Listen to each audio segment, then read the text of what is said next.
Welcome to What If Sleepstorian, soft-spoken tales to slow the day's thoughts and carry you toward peaceful sleep. Before we begin, tell me where in the world you're listening from tonight, and, if you wish, what's on your mind. I read every note and love keeping quiet company across distances. If this brings you peace, a like and subscribe will help me make more nightbound stories, and if you'd like to support even further, you can buy me a coffee through the link in the description. Now, settle in, get comfortable, and breathe with me as we begin. The fog came to London that October evening the way it always did, without asking permission, curling through alleyways like a living thing with patience and purpose. It pressed itself against shop windows on Baker Street, softening the glow of gas lamps until each became a small private sun wrapped in grey velvet. The air carried the scent of coal smoke and damp wool, that particular perfume of a city preparing to tuck itself away for the night. Somewhere in the distance the bells of St. Marylebone chimed 6 times, their sound muffled and somehow closer than they should have been, as if the fog had brought them nearer just to keep them company. Inside 221B Baker Street, the fire crackled with the self-satisfied warmth of something that knew its job well. The flames cast dancing shadows across the cluttered sitting room where Sherlock Holmes sat motionless in his favoured armchair, fingers steepled beneath his chin, grey eyes fixed on nothing in particular, or perhaps on everything at once. The room smelled of pipe tobacco and old leather, of the particular mustiness that accumulates around stacks of newspapers and chemical equipment, of strong tea that had long since gone cold in a cup balanced on the armrest. Dr. John Watson sat across from him, the evening edition of the Times spread across his lap, though his attention had wandered from the print some minutes ago. He found himself instead watching the fog press against their bow window, creating phantoms of light and shadow that appeared and vanished like thoughts one couldn't quite hold on to. There was something hypnotic about it, the way London disappeared into that grey curtain each autumn, as if the city itself were practising for some grand vanishing act it might one day perform in earnest. "You're not reading, Watson," Holmes observed without moving, without even appearing to have noticed his companion at all. "You're watching the fog as if it might do something interesting." Watson smiled, accustomed to his friend's uncanny awareness. "Merely wool-gathering, Holmes. The evening has that quality about it. Contemplative, somehow." Holmes murmured, a sound that might have been agreement or dismissal or something in between. London becomes philosophical in October. The fog encourages introspection, though it would serve people better to encourage vigilance. Before Watson could inquire what prompted such an observation, the sound of hurried footsteps echoed up the 17 steps from the street entrance. Mrs. Hudson's familiar tread, but faster than usual, carrying with it an energy that disrupted the evening's settled quiet. Holmes's eyes flickered with interest, though he still did not move. The door opened to reveal their landlady, a woman whose unflappable nature had been tested by years of tolerating Holmes's irregular hours and even more irregular experiments. Yet tonight her usually composed features carried a faint crease of concern, and she held a folded newspaper against her chest as if it were something more significant than mere print and paper. "Mr. Holmes, Dr. Watson," she began, then paused, seeming to gather her thoughts. "I wouldn't normally disturb you with gossip, you understand, but there's been such peculiar talk at the market this afternoon, and now it's in the evening papers as well." Holmes finally moved, unfolding from his position with the fluid grace of a cat who had decided that something might, after all, be worth his attention. "Come in, Mrs. Hudson. The fog has made you uneasy, or rather, something you've heard about the fog has done so. Please sit. Watson, perhaps some of that tea if it's still remotely warm." Mrs. Hudson settled into the chair Watson offered, smoothing her skirts with hands that trembled just slightly. "It's foolishness, most likely. People frightening themselves with stories, the way they do when the nights grow long. But there have been reports, several of them now, of people hearing footsteps behind them on the evening streets, follow them, matching their pace exactly." "Footsteps," Watson repeated gently, pouring tea that steamed faintly in the firelit room. "That's hardly unusual in London, surely." "No, Doctor, you don't understand," Mrs. Hudson continued, her voice dropping, though they were quite alone. "These people, respectable people, mind you, not given to flights of fancy, they all say the same thing. They hear the footsteps clearly, distinctly, right behind them, but when they turn around, there's no one there. just the fog and the empty street. Holmes had moved to the window, his hands clasped behind his back, his profile sharp against the grey light filtering through the glass. "How many reports?" he asked quietly. "The paper mentions 4 incidents in the past week," Mrs. Hudson replied, unfolding the newspaper with the care one might use with evidence. "But at the market, Mrs. Patterson told me her nephew experienced the same thing just last night on Whitechapel Road. And the greengrocer's assistant, young Timothy, you know him, always so steady. He looked quite shaken when I saw him this morning. Said he'd heard them too, walking home through Clerkenwell." Watson took the newspaper from Mrs. Hudson's hand, scanning the article she indicated. The headline read, "Mysterious footsteps plague London streets. Police baffled by phantom pursuer." The prose was sensational, as newspaper prose tended to be, but beneath the dramatic language, the facts aligned with what Mrs. Hudson had described. 4 separate individuals on 4 separate evenings, all reporting the same experience. Footsteps following them through the fog, footsteps that vanished when confronted. "The police attribute it to the fog playing tricks with sound," Watson read aloud. "Echoes bouncing in unusual ways, perhaps one's own footsteps reflected back by the walls and mist." "A reasonable explanation," Holmes said, still gazing out at the street below. "Sound does behave peculiarly in heavy fog. It can seem to come from unexpected directions, or carry farther than it should. The mind, already uneasy in poor visibility, might well create patterns from random noise." "But you don't believe that," Mrs. Hudson said softly. It wasn't quite a question. Holmes turned from the window, and something in his expression had sharpened, the way it did when a problem began to sketch itself in his mind. "I believe that 4 reported incidents suggest more are going unreported. People are reluctant to appear foolish after all. They'll convince themselves they imagined it, that they were tired or nervous or drunk rather than admit to being frightened by something they cannot explain." "Then you think there's truly something to investigate?" Watson asked, setting down his cup with renewed interest. "I think," Holmes said carefully, returning to his chair and reaching for his pipe, "that fear is as real as any physical phenomenon and far more contagious. Whether there's a rational explanation or not, if people believe they're being followed through London streets, that belief itself becomes a problem worth examining." Mrs. Hudson nodded, seeming relieved to have shared her burden. "Will you look into it then?" "Perhaps," Holmes replied, lighting his pipe with a match that flared bright in the dim room. "Though I suspect Lestrade and his colleagues at Scotland Yard will dismiss it as mass hysteria within the week, if they haven't already. Still, Watson, we might take a walk this evening, purely for exercise, you understand. The fog is rather magnificent." After Mrs. Hudson had departed, her step considerably lighter than when she'd arrived, Watson found himself studying his friend with the familiar mixture of amusement and curiosity that years of companionship had not diminished. "You're intrigued," he observed. "I'm cautious," Holmes corrected, though his eyes gleamed with something that might have been excitement. "There are several possibilities, none of which are supernatural despite what the more imaginative newspapers will undoubtedly suggest by tomorrow. Someone could be following people deliberately, staying just out of sight in the fog. A pickpocket, perhaps, selecting targets. Or it could indeed be acoustic peculiarity, though 4 identical reports suggest pattern rather than coincidence. Or, Watson prompted, recognizing that his friend had left something unsaid. Holmes drew on his pipe, exhaling smoke that joined the general haze of the room.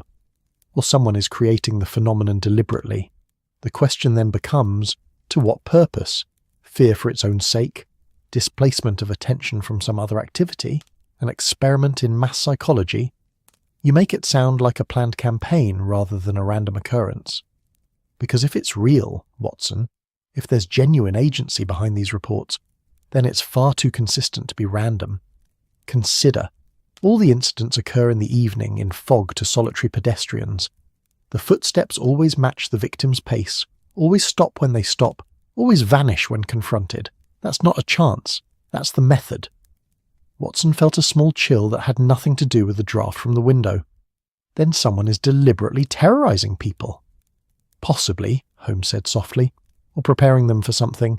Fear is a useful tool, Doctor. It makes people predictable, makes them flee or freeze, makes them abandon their usual patterns. If I wanted to clear certain streets at certain hours, or drive people away from particular areas, manufacturing a phantom pursuer would be remarkably efficient. The fire crackled and settled, sending up a small shower of sparks. Outside, the fog had thickened until even the gas lamp directly across the street was barely visible, reduced to a suggestion of light in the grey darkness. London had become a city of whispers and shadows, of sounds without sources, of distances impossible to judge.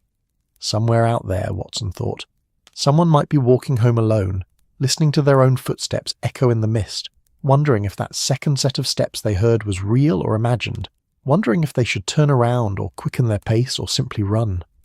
The real question, Holmes continued, his voice taking on that particular quality it had when he was thinking aloud, is why no one has been harmed.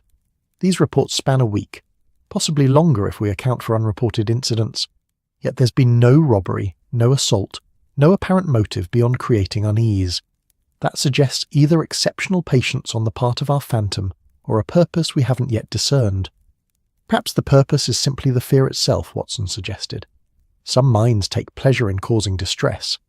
True enough, though even sadists usually escalate. They begin with small cruelties and progress to greater ones. Whoever, or whatever, is behind this has maintained remarkable consistency. The same method, the same result, night after night. That speaks of discipline or design. Holmes fell silent then, his gaze distant, and Watson knew better than to interrupt. His friend's mind was already working through possibilities, constructing and discarding theories with the systematic precision that made him unique among detectives. Watson returned to his newspaper, though the words seemed less substantial now, mere ink on paper trying to capture something that defied easy explanation. The evening deepened around them. Mrs. Hudson brought up their dinner, cold chicken and bread, eaten absently while Holmes remained lost in thought. The fog pressed closer against the windows, and somewhere in the distance church bells marked the hours passing. 7 o'clock, 8. The city settles into its nighttime rhythms, cab wheels rattling over cobblestones, voices calling goodnight, doors closing against the October chill. At 9:30, Holmes rose abruptly, reaching for his coat. "Come, Watson, let's see if London's fog has secrets it wishes to share." Watson needed no further invitation. He retrieved his own coat and the stout walking stick he'd carried since his army days, and together they descended the 17 steps to Baker Street. The fog enveloped them immediately, thick and cool and somehow intimate, as if they'd stepped into a world apart from the ordinary London they knew. Visibility extended perhaps 10 feet in any direction, enough to see the cobblestones beneath their feet, the vague outlines of buildings rising on either side, the occasional gas lamp burning like a drowned star. Their footsteps echoed in the muffled quiet, a steady rhythm against stone. Watson found himself listening, truly listening, in a way he rarely did on familiar streets. Every sound seemed both closer and more distant than it should be. A dog barking several streets away, a woman's laugh from an unseen window, the creak of a shop sign swaying in a breeze that couldn't be felt at street level. "Do you hear it?" Holmes asked softly after they'd walked for perhaps 5 minutes. Watson paused, straining his ears. "Hear what?" "Exactly," Holmes murmured. "We're alone on this street. There's no one ahead of us, no one visible behind. Yet listen carefully to our footsteps, Watson." They walked on, and now Watson concentrated on the sound of their progress. His own steps, Holmes's slightly different in rhythm and weight, the two patterns overlapping and separating, creating a complex percussion against the cobblestones. And there, was that a third pattern? A fourth? Or merely echoes bouncing off the fog-shrouded walls in unusual ways? "The mind seeks patterns," Holmes said, as if reading Watson's thoughts. "It hears 2 sets of steps and imagines 3, 4, a dozen phantom pursuers, particularly when one is already uneasy, already half expecting to be followed. The power of suggestion is remarkable, and fear amplifies it exponentially." "Then you think it's all imagination after all?" Holmes stopped walking, and in the sudden silence, Watson could have sworn he heard something. A footstep that wasn't his own, that wasn't Holmes's, that came from somewhere just beyond the limit of visibility in the swirling grey. But when he turned, there was nothing. Only fog, and the faint glow of a distant lamp and the infinite quiet of London holding its breath. "I think," Holmes said slowly, "that we've only begun to understand the question. Come, let's return to Baker Street. I have some research to conduct, and you have notes to make. I suspect. They walked back through streets that seemed to watch them, through fog that pressed close like curious fingers, through a London that felt suddenly strange despite its familiarity. And if Watson heard footsteps behind them that matched their pace exactly, footsteps that vanished when he turned to look, he told himself it was merely the fog playing tricks, merely his imagination given too much freedom, merely the power of suggestion that Holmes had described.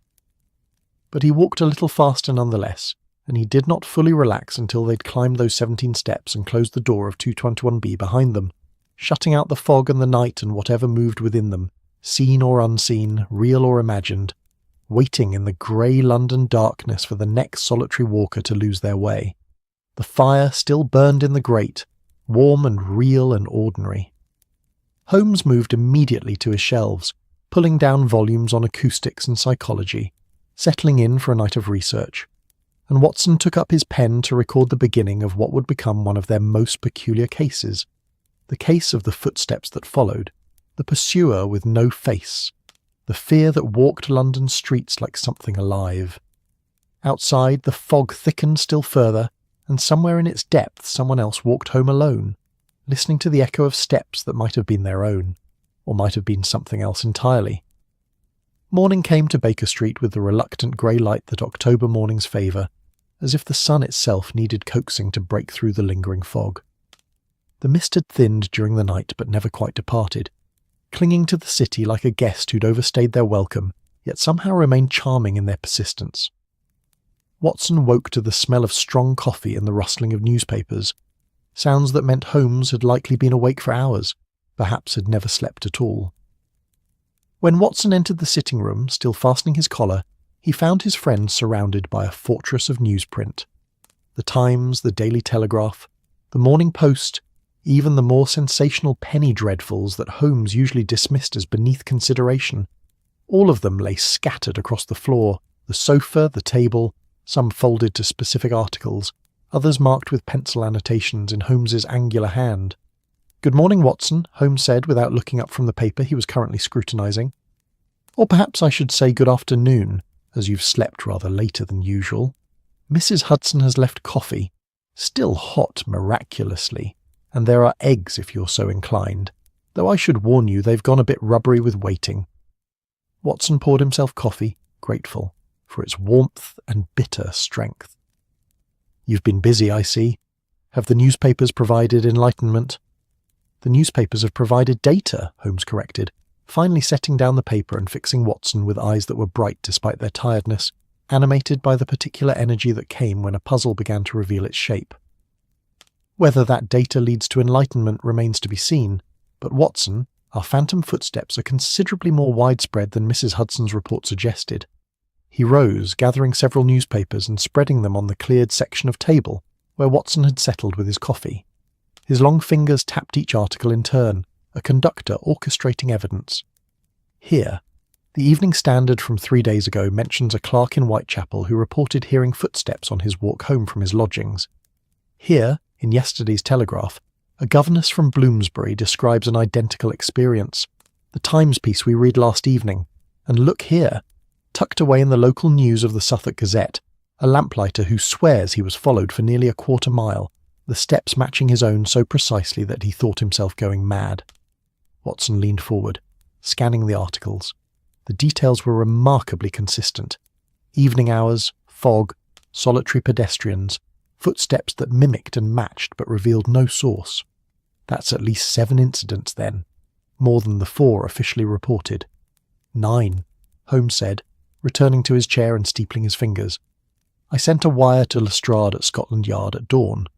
He was kind enough to reply with their unofficial count, 9 separate reports in the past 10 days, though they have only publicly acknowledged the more credible ones. The others they've dismissed as copycat claims from people seeking attention or attempting to explain away their own intoxication. And what do you think? Holmes was quiet for a moment, his gaze distant. I think that 9 reports suggest 90 unreported incidents.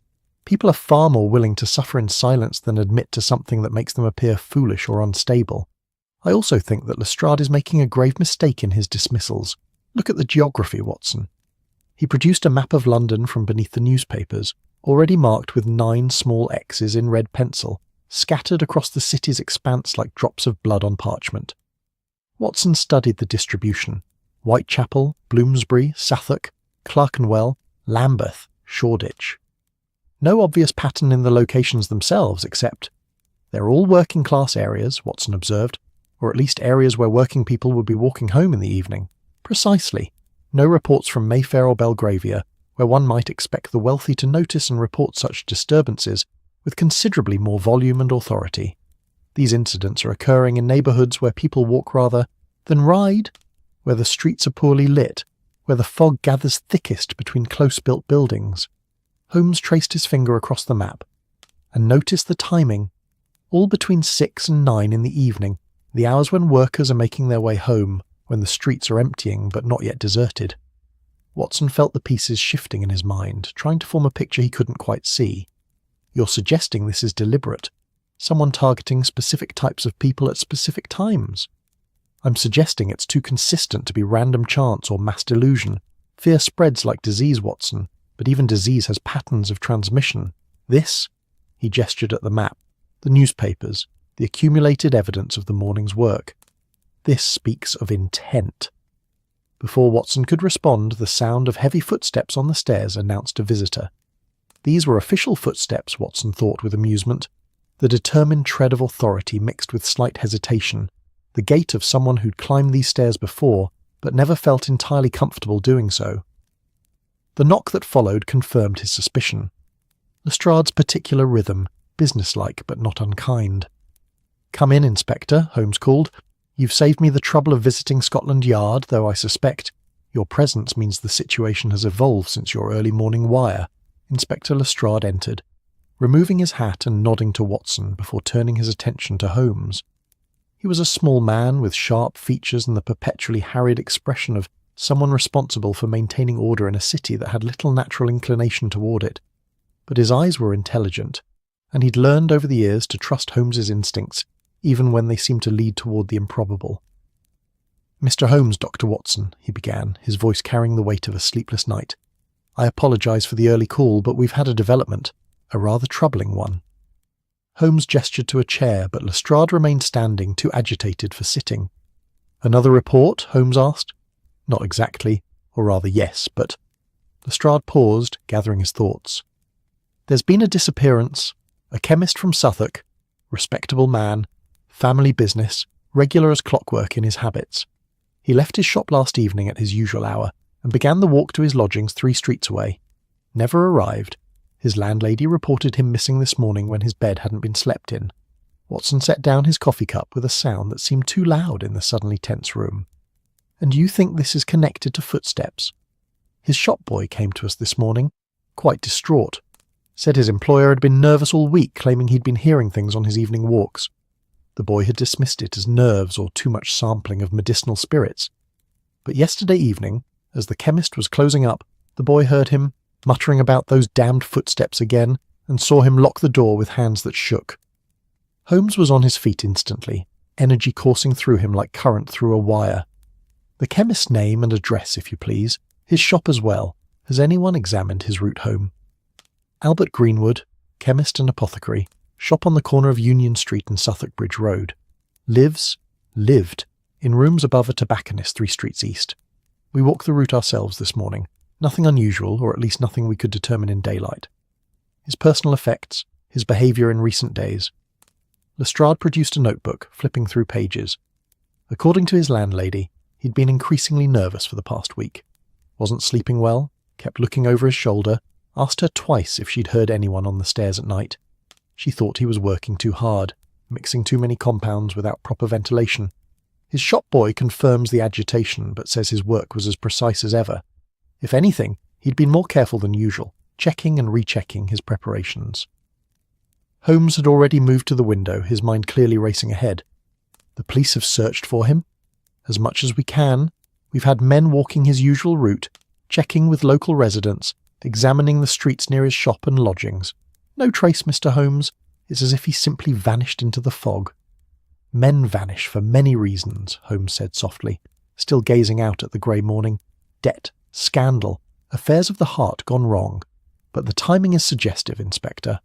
9 reports of phantom footsteps and now a disappearance. Either coincidence or connection, and I've little faith in coincidence when patterns are this clear. Watson rose, already knowing what would come next. We'll need to examine the chemist's shop and lodgings. Already anticipated, Doctor, Lestrade said with something approaching a smile. I've a cab waiting below, though I should warn you, the shop boy is convinced his employer was taken by something supernatural. He's been reading penny dreadfuls about Spring-Heeled Jack and the like, and he's gotten the whole neighbourhood stirred up with talk of ghosts and demons. Ghosts and demons, Holmes murmured, turning from the window with an expression Watson couldn't quite read. Are considerably less dangerous than human beings with purpose and planning. Come, let's see what Mr. Greenwood's disappearance can tell us about his phantom pursuer.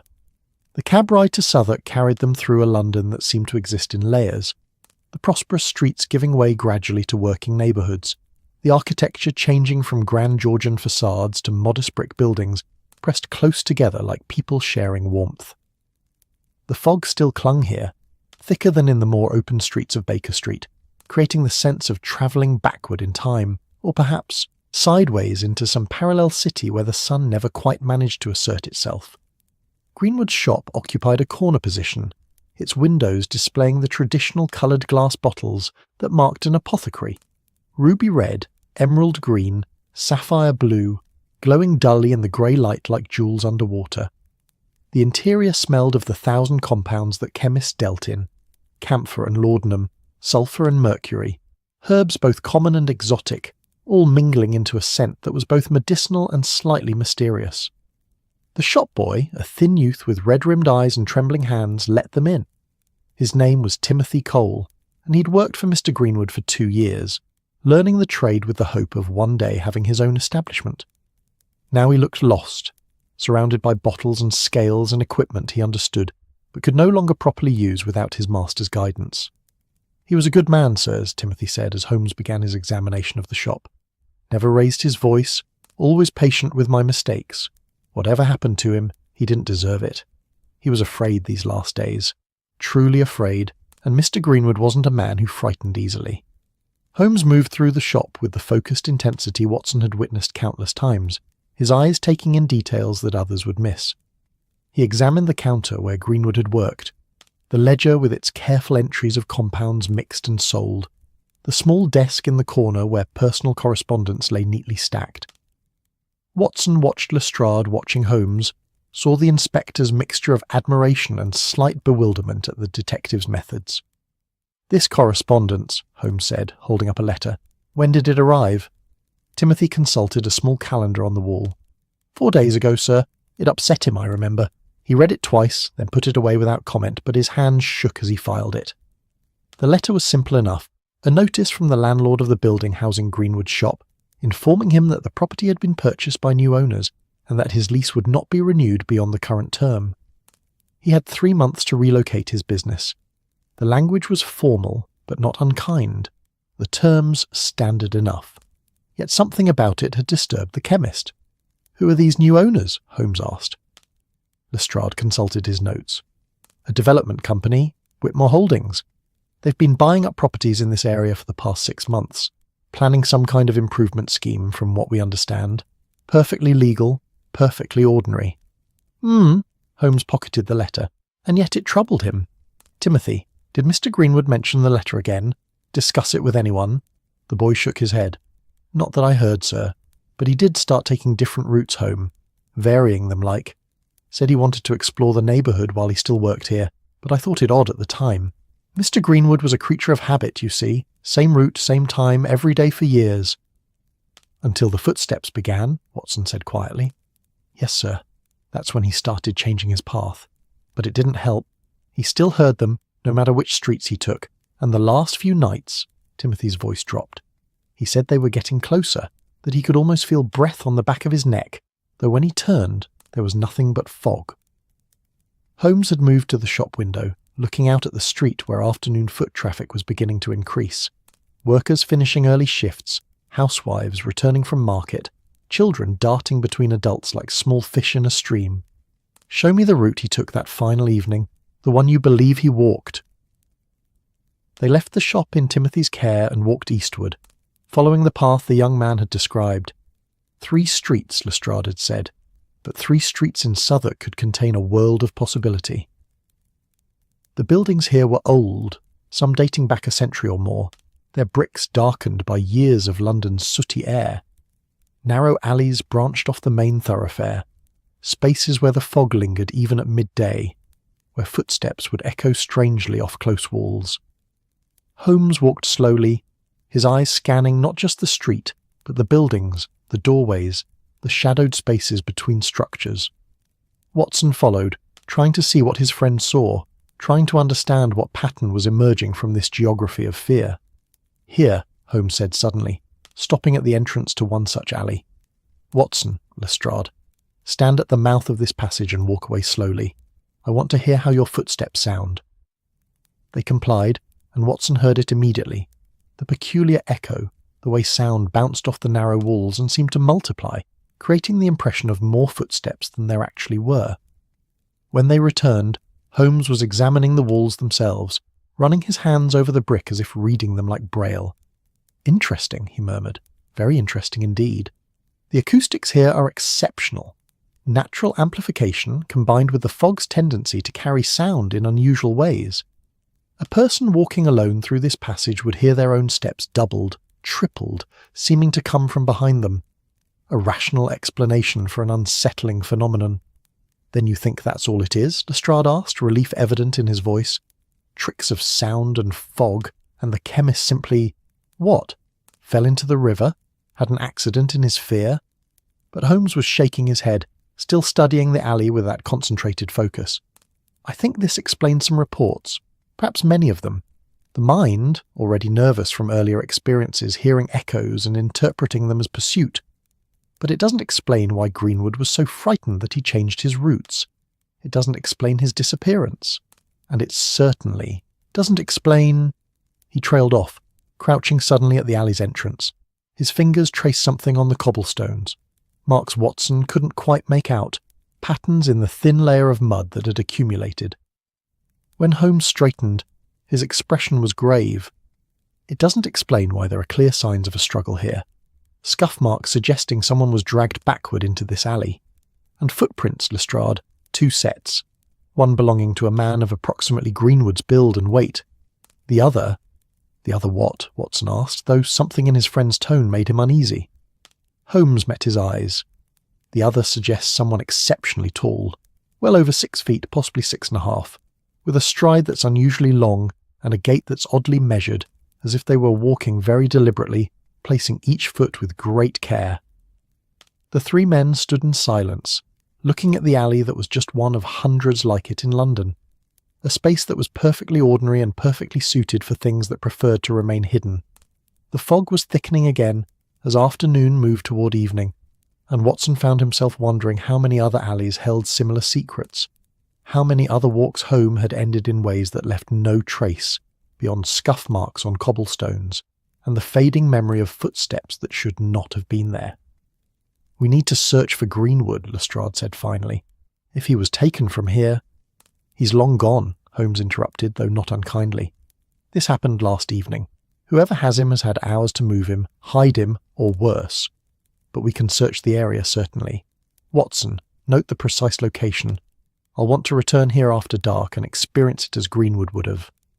As they made their way back toward the main street, Watson couldn't shake the image Holmes had painted. A man walking alone, hearing footsteps behind him. Footsteps that matched his pace exactly.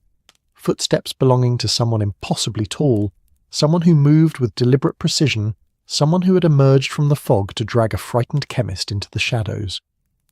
"Holmes," he said quietly, falling back slightly so only his friend could hear. "What are we dealing with here?" Holmes's voice was equally low. "I don't yet know, Watson, but I can tell you what we're not dealing with. We're not dealing with random chance or mass hysteria or tricks of fog and acoustics, though those elements are certainly being used. We're dealing with someone who understands fear, who knows how to cultivate it, who's been preparing the ground very carefully. The footsteps were the beginning, Watson. Greenwood's disappearance is the escalation." "To what end?" "That," Holmes said as they emerged from the narrow streets of Southwark into the broader thoroughfare where their cab waited, is what we must discover before the phantom footsteps claim another victim.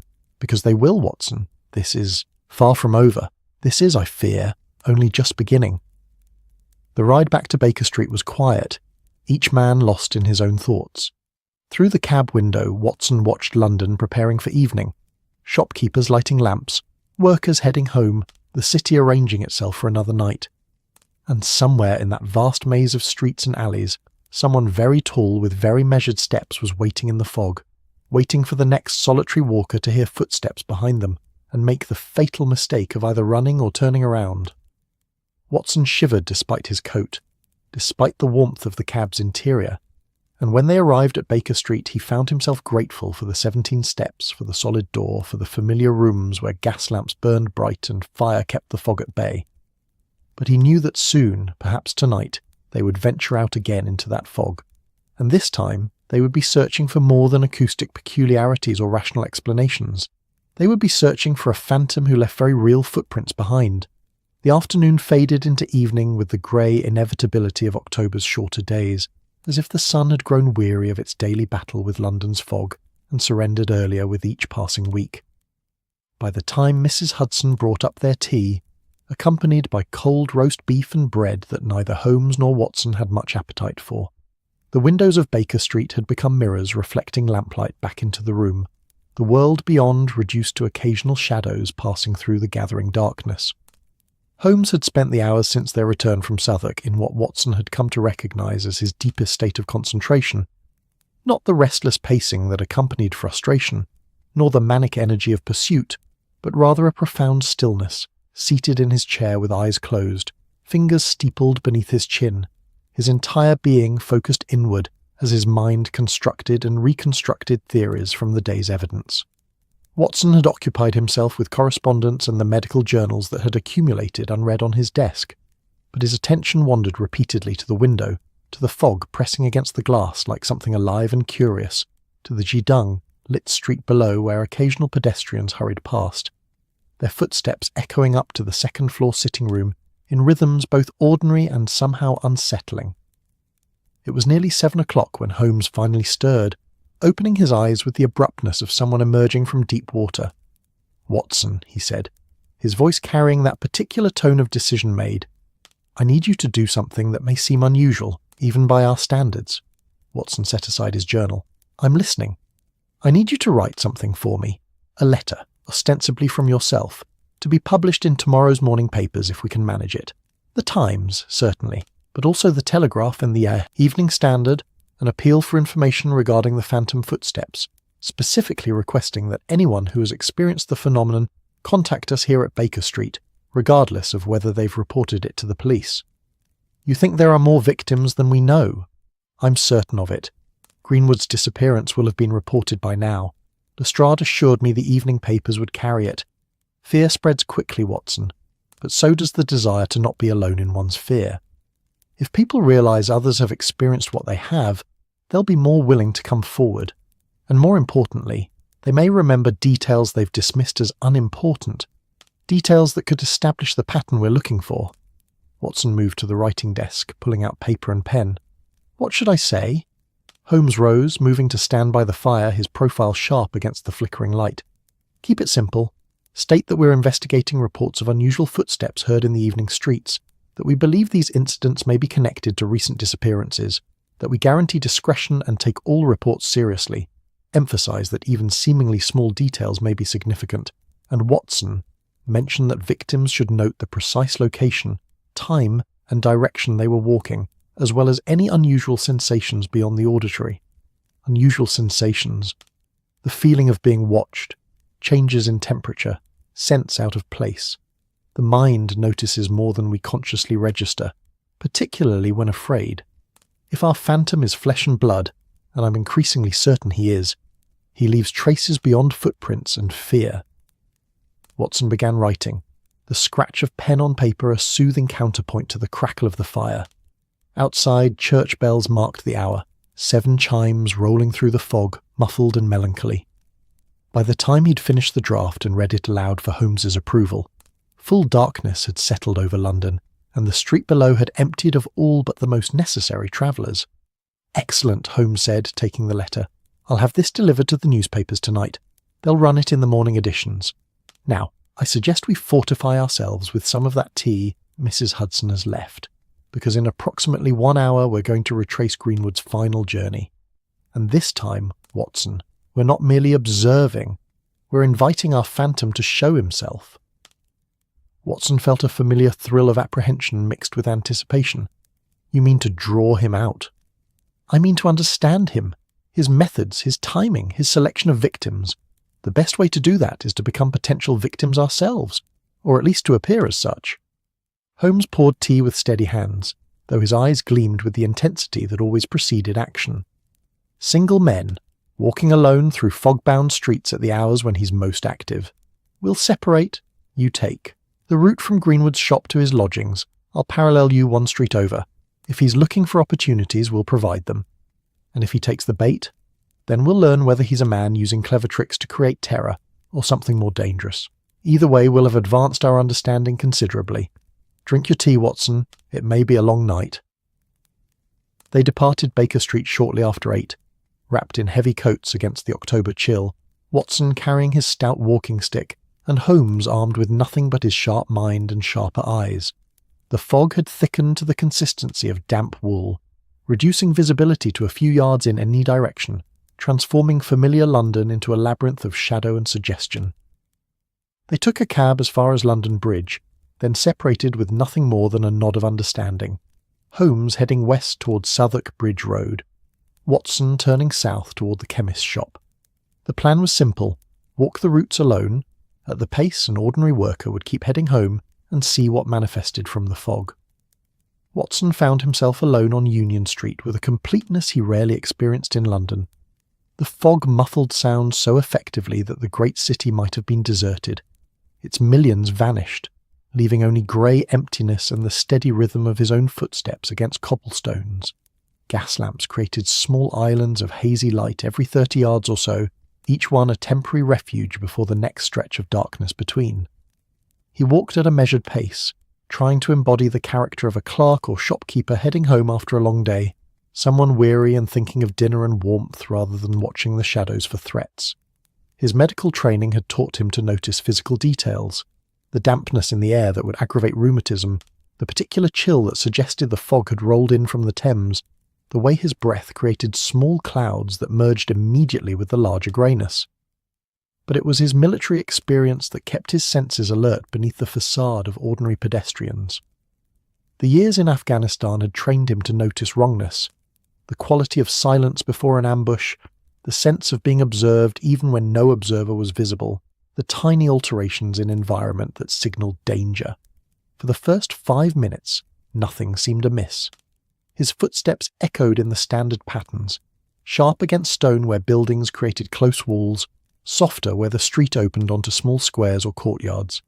He passed a pub that glowed with warmth and voices, briefly considered stopping for the comfort of company, then continued on. This was what Greenwood would have done, he thought. Walked past the temptation of populated spaces, maintained his route home out of habit and economy. It was between the 6th and 7th gas lamps that Watson first heard them. The additional footsteps, they emerged so gradually from his own rhythm that at first he thought it merely an echo behaving strangely, bouncing off the fog in unexpected ways. But as he continued walking, maintaining his pace, he became certain there was a second set of steps, falling perhaps 10 yards behind him, matching his speed exactly. Watson's hand tightened on his walking stick. His military instincts screamed at him to turn, to confront, to identify the threat. But Holmes's instructions had been clear: behave as a normal person would. An ordinary walker hearing footsteps behind them might glance back casually, so Watson did, turning his head as if to check his bearings. The street behind him was empty, nothing but fog and the dim glow of the last lamp fading into greyness.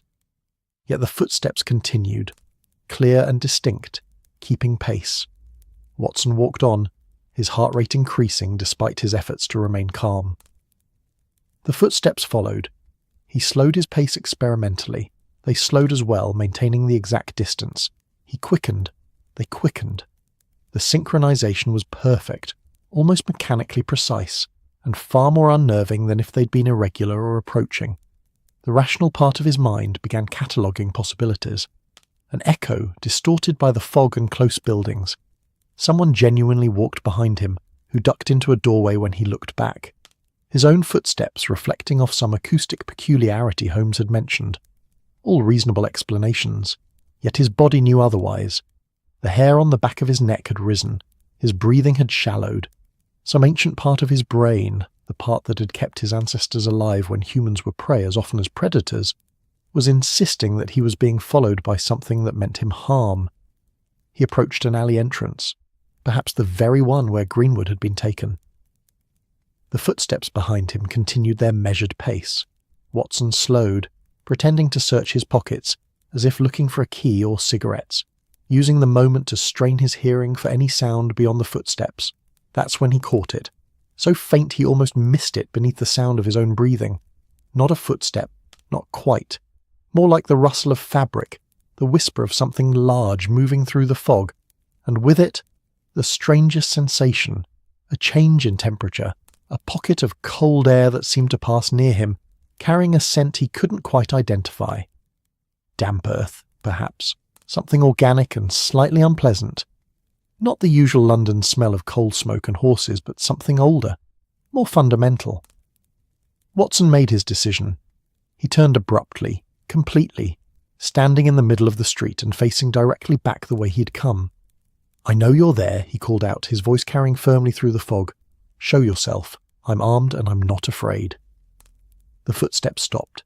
The silence that followed was absolute, oppressive, as if the entire city had drawn breath and held it. Watson stood perfectly still, walking stick-raised defensively, eyes scanning the fog for any sign of movement. The nearest gas lamp created a sphere of hazy illumination, perhaps 15 feet in diameter. Beyond that, nothing but grey darkness and the suggestion of building shapes rising on either side of the street. For 30 seconds, Watson counted them by his heartbeat, nothing moved. Then, at the very edge of the lamplight's reach, he saw it. A shadow. Taller than any man Watson had ever encountered. Impossibly tall, standing motionless in the fog. It had a shape suggesting human form.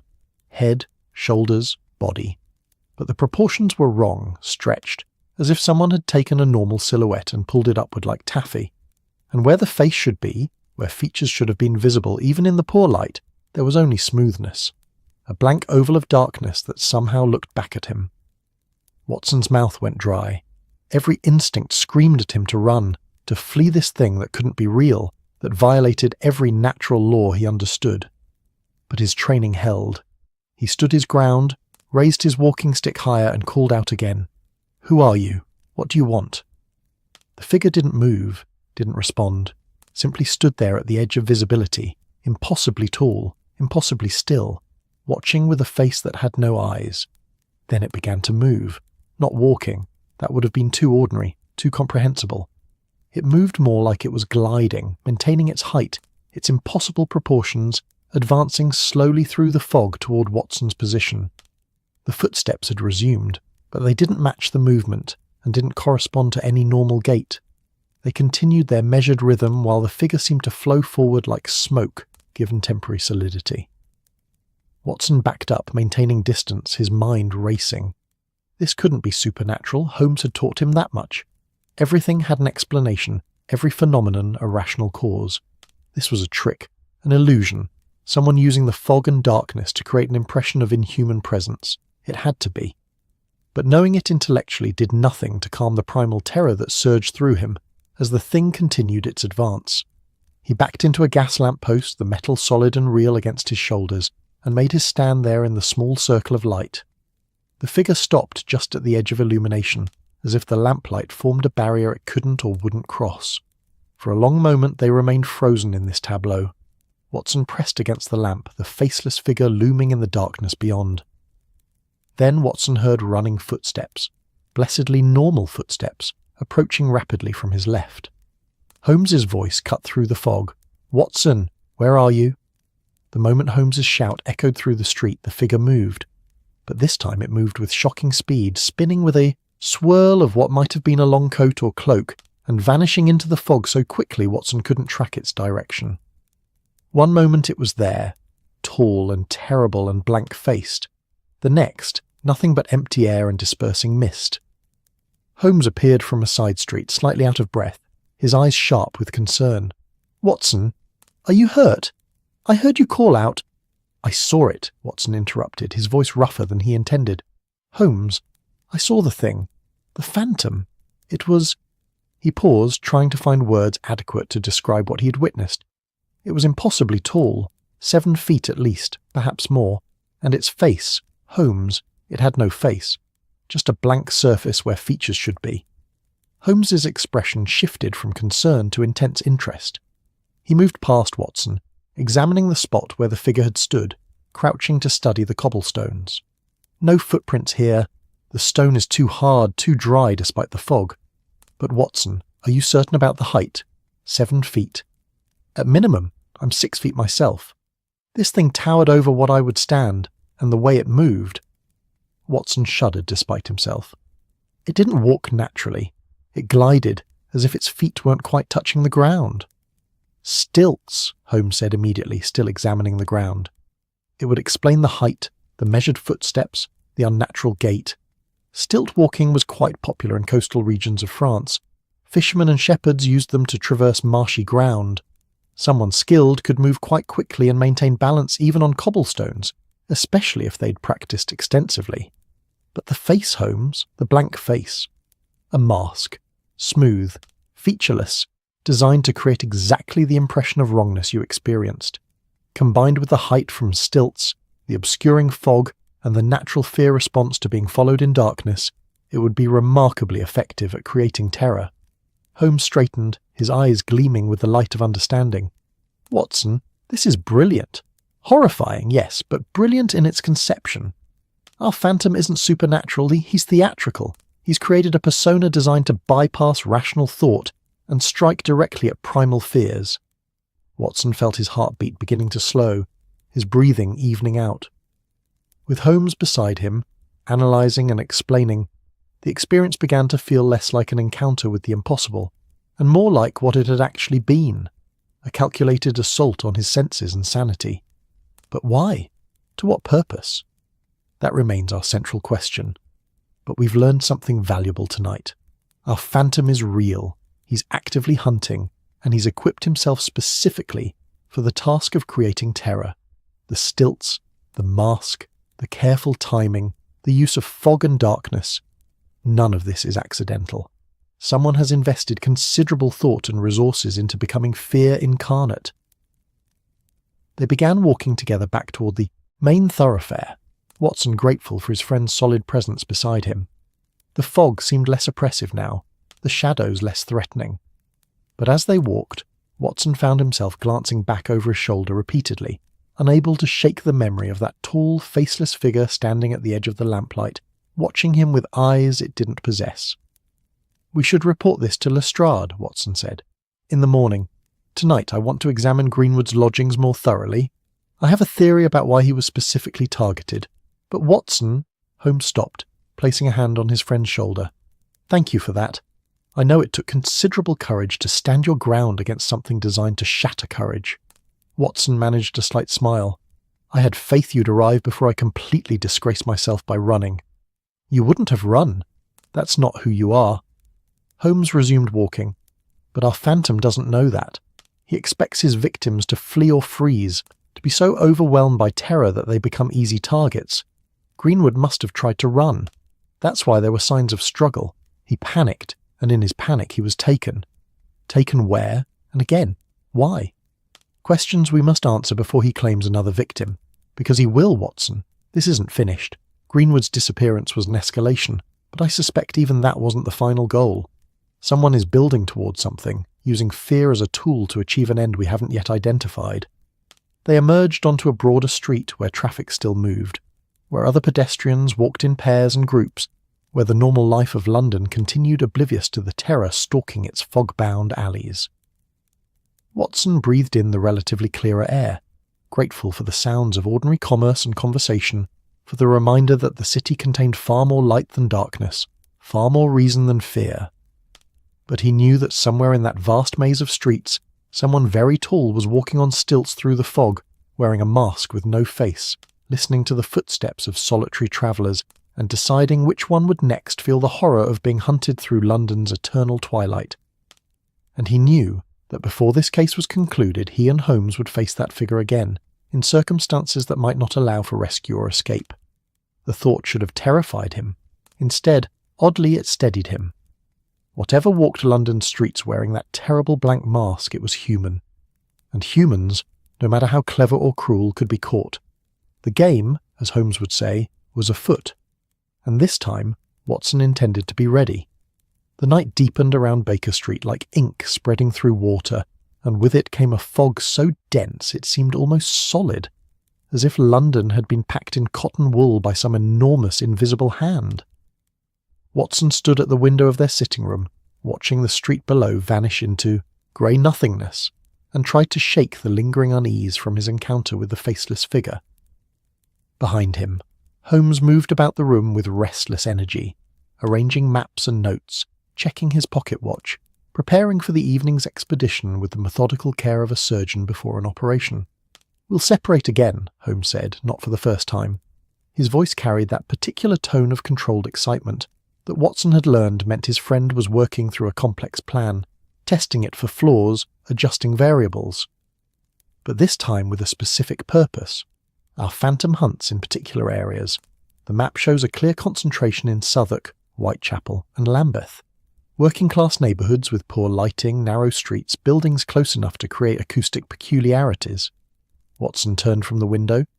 "You think he chooses his hunting grounds deliberately?" "I'm certain of it. These aren't random attacks. They're territory-based. He knows the geography intimately, knows which alleys amplify sound, which streets empty earliest in the evening, where the fog gathers thickest. That suggests someone local, someone who's spent considerable time studying these areas." Holmes spread the map across the table, his long fingers tracing routes. "You'll take Lambeth, start near the river, and work your way inland. I'll cover Whitechapel. We'll maintain roughly parallel courses and meet at Westminster Bridge at midnight. And if we encounter our phantom again?" Holmes's smile was sharp. "Then we follow. We track him to his lair, discover who he is and what he's after. But Watson," his expression became serious, "if you do encounter him, don't engage directly. Follow at a distance, mark the route, but don't attempt confrontation alone. We now know he's willing to take victims by force. Greenwood's disappearance proves that." Watson nodded, checking his pocket watch. "It's nearly 9 o'clock.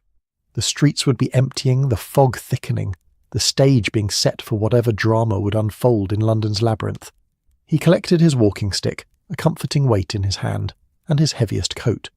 Holmes did the same, adding a dark scarf that would help him blend into shadows, and the thin cane he occasionally carried, which Watson knew concealed a blade. "The game begins," Holmes said quietly, something like satisfaction in his voice. "Let's see what secrets the fog is willing to share." They descended the 17 steps together, emerged into the wall of grey that had swallowed Baker Street whole, then separated without ceremony, Holmes heading east, Watson south toward the Thames. Within moments, each had vanished from the other's sight, swallowed by the fog as completely as if they'd never existed. Watson walked through a London transformed. The fog reduced the city to impressions and suggestions. The bulk of buildings rising on either side without clear edges, gas lamps that appeared suddenly like pale moons swimming in milk. The occasional silhouette of another pedestrian passing like a ghost. Sound behaved strangely here, sometimes carrying clearly from blocks away, sometimes vanishing completely as if absorbed by the grey dampness. He crossed Westminster Bridge, the Thames invisible below but audible, its eternal murmur reminding him that beneath all of London's constructed solidity flowed something older and more patient. The bridge was empty save for himself and the fog, his footsteps echoing off the stone with a loneliness that seemed to expand in all directions. Lambeth welcomed him with narrow streets and the smell of the river, that mixture of mud and decay and working docks that marked London's relationship with the water that had made it great. Here the buildings pressed closer, 3- and 4-story structures leaning toward each other across cobblestone lanes as if sharing whispered secrets. The fog seemed thicker here, lower, moving in slow swirls that suggested it had texture and weight. Watson walked at a measured pace, making himself visible to anyone watching, making himself vulnerable in the way their phantom seemed to prefer. His senses were fully alert despite the casual appearance he projected, eyes scanning the grey darkness for movement, ears cataloguing every sound, body ready to respond to threat. For 20 minutes, nothing unusual occurred. He passed a pub from which laughter and light spilled briefly before being swallowed by fog. A woman hurried past, clutching a shawl tight, her footsteps quick and nervous. A cat yowled from an unseen alley, the sound sharp and startling. The normal nighttime symphony of a working neighbourhood settling into uneasy rest. Then, on a particularly narrow street where the buildings seemed to lean so close their upper floors nearly touched, Watson heard them again. The footsteps. They began so subtly he almost missed them beneath his own rhythm. An echo that wasn't quite an echo, a shadow sound that matched his pace exactly. Watson continued walking, forcing himself to maintain the same speed, the same casual gait, while his mind raced and his pulse quickened. The footsteps followed, distinct now, deliberate, perhaps 15 yards behind. Watson counted his own steps, listening to how the following steps synchronized perfectly. 1, 2, 3, 4. Each beat matched, each pause mirrored. It was the precision that made it so unnerving, the mechanical exactness that suggested something not quite human in its perfection.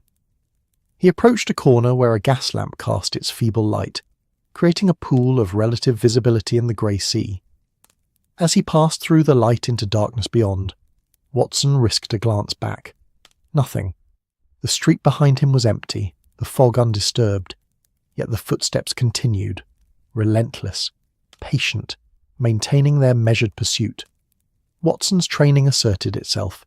He needed to test this, to understand it. He stopped abruptly, pretending to adjust his boot. The following footsteps stopped exactly when he did. Not a fraction of a second later, not an echo dying away, but simultaneous cessation that defied the normal delays of sound travelling through space. He started walking again. The footsteps resumed, perfectly synchronized. Acoustic trick, he told himself. Some peculiarity of these narrow walls and heavy fog that created this impression of impossible timing. Holmes would explain it and would demonstrate the physics involved. But knowing there must be an explanation didn't calm the primal fear rising in his chest, didn't stop his hand from tightening on his walking stick, didn't prevent him from wanting to run. Instead, Watson walked slower. The following steps slowed to match. He walked faster. They accelerated in perfect proportion. It was like being shadowed by his own reflection given independent existence, stalked by an echo that had learned to anticipate rather than follow. The street narrowed further, buildings pressing so close Watson could have touched both walls if he extended his arms. The fog seemed to thicken here, becoming almost tangible, and with it came that peculiar cold he'd felt before. Not the natural October chill, but something more concentrated, a pocket of air several degrees colder than it should be, and a scent, faint but distinct, damp earth and something organic, something that reminded Watson of the morgue, of preservation fluids and decay held temporarily at bay. It didn't belong in a London street, this scent. It belonged somewhere underground, somewhere sealed away from light and life. The footsteps behind him changed their rhythm. No longer matching him exactly, they began to accelerate, closing the distance, coming closer. Watson's heart hammered against his ribs. He forced himself to keep walking at the same pace, to not give in to the urge to run, to maintain the appearance of an ordinary pedestrian unaware of danger. But every nerve in his body screamed warnings. Every instinct honed by years of survival in war zones insisted he was being hunted by something that intended harm. He passed another gas lamp. The light seemed dimmer here, struggling against the fog, barely creating a glow before being smothered. In that brief illumination, Watson caught movement from the corner of his eye. Not behind him where the footsteps sounded, but to his left, in the narrow gap between buildings. A shadow, too tall, too thin, there and gone so quickly he couldn't be certain he'd seen it at all. The footsteps had stopped. The silence was absolute, oppressive. Watson stood motionless in the middle of the narrow street, breathing carefully through his nose to quiet the sound of his own respiration, listening with every fibre of his being for some indication of where his pursuer had gone. Nothing. No footsteps, no movement, no sound save the distant murmur of the river and his own pulse thundering in his ears. Then, from directly ahead rather than behind, a whisper of fabric, the rustle of something large moving in darkness, and emerging from the fog like a ship materializing from mist came the tall figure. 7 feet at minimum, just as Watson remembered, impossibly proportioned, as if someone had taken human form and stretched it vertically beyond natural limits. The blank face, smooth and featureless as an egg, turned toward him, though it had no eyes to see with. It stood perfectly still, perfectly silent, watching Watson with that terrible eyeless gaze. Watson's hand found his walking stick, gripped it tight enough that his knuckles ached. "Who are you?" he demanded, grateful his voice came out steady despite the fear flooding through him. "What do you want?" The figure didn't respond, didn't move, simply stood there in the fog, a piece of nightmare given physical form, defying every rule of proportion and possibility Watson's rational mind insisted upon. Holmes's explanation echoed in Watson's memory. Stilts, a mask, theatrical effects designed to create terror. This was a man, just a man using tricks and darkness to seem something more. Watson forced himself to see past the fear response, to observe clinically the way he'd been trained. The height was consistent with someone on stilts, certainly. The unnatural stillness could be the careful balance required to maintain position on such devices. The blank face was clearly a mask, smooth and white, catching what little light penetrated the fog. Not supernatural then, not impossible, just a very clever, very disturbing costume worn by someone who understood fear's anatomy. "I know what you are," Watson said, raising his walking stick defensively. "You're a man on stilts wearing a mask. Clever, I'll grant you. Effective at frightening the unwary. But I'm neither unwary nor easily frightened. If you mean to try what you did with Greenwood, you'll find I'm considerably more difficult prey." For a long moment, nothing changed. The figure remained motionless. The fog swirled slowly around them both, and Watson's words seemed to hang in the air between them like a challenge waiting to be answered. Then the figure moved. But not toward Watson, away from him. It turned with that same unnatural fluidity he'd witnessed before, the movement too smooth, too gliding, and began retreating into the fog, but slowly, deliberately, as if inviting pursuit rather than fleeing confrontation. Watson made his decision instantly. Holmes had said to follow if possible, to track the phantom to its source. This was exactly the opportunity they'd been seeking. He moved forward, maintaining a safe distance of perhaps 20 yards, following the tall shape as it glided through the narrow streets of Lambeth. The pursuit led deeper into the maze of working-class housing, through alleys Watson had never explored, past buildings that seemed to sag under the weight of years and poverty. The figure moved with clear purpose, never hesitating at intersections, knowing exactly where it was going. Watson followed, marking the route in his mind, noting landmarks when the fog briefly permitted. A particular shop sign, a distinctive doorway, a crooked chimney stack. They descended gradually, Watson realised, moving toward the river, toward the Thames that ran through London like a dark artery. The smell of water grew stronger, the damp more pronounced. The buildings changed character, becoming warehouses and storage facilities rather than residences, places that emptied at nightfall and stood silent through the dark hours. The figure turned into a particularly narrow passage between 2 large warehouse structures. Watson slowed, caution warring with the need to keep his quarry in sight. The passage was barely wide enough for 2 men to walk abreast, the buildings rising 3 stories on either side, creating a canyon of brick and shadow that the fog filled like water in a gorge. Watson entered the passage, walking stick ready, every sense alert for ambush. The figure was perhaps 30 yards ahead, moving steadily, its impossible height made even more strange by the confined space. Then it stopped, turned to face him, and simply stood there waiting. Watson approached carefully, closing the distance to 20 yards, then 15. At 10 yards, he stopped. They stood facing each other in the narrow passage, hunter and hunted, though Watson was no longer entirely certain which role he occupied. "Who are you?" Watson called again. "Why are you doing this?" The figure raised one long arm, the movement oddly graceful despite the unnatural proportions, and pointed. Not at Watson, but past him, behind him. Watson spun, stick raised, expecting attack from the rear, but the passage behind him was empty, just fog and shadow, and the distant glow of the street he'd left. He turned back to the tall figure, and it was gone, vanished as completely as if it had never existed. The narrow passage stood empty, the fog undisturbed. Watson ran forward to where the figure had stood, searching for doors or side passages, for any explanation of how something so large could disappear so quickly in such a confined space. He found it at the passage's end, not a door, but an opening in the warehouse wall, low and dark and barely visible. A service entrance, perhaps, or a loading door left unsealed. The opening was too small for the figure's apparent height, but if someone on stilts were to crouch, to lower themselves... Watson crouched at the entrance, peering into darkness that the fog made absolute. The smell that emerged was stronger here, that scent of damp earth and organic decay, but also something industrial. Coal dust, perhaps. Chemical traces he couldn't identify. The smell of a place that had stood unused for some time. He should wait for Holmes, Watson thought. Should mark this location and return with reinforcement and proper lighting. But the fear that had gripped him in the street had transformed into something else. Determination, curiosity, anger at being toyed with. Whoever wore that mask and walked those stilts had terrorized innocent people, had taken Greenwood, had turned London's fog into a weapon of fear. Watson struck a match from the tin he carried, the small flame pushing back darkness by perhaps 2 feet. He could see rough stone walls, a floor of packed earth sloping downward, the suggestion of space beyond the light's reach. Another match, and another, each one revealing a bit more.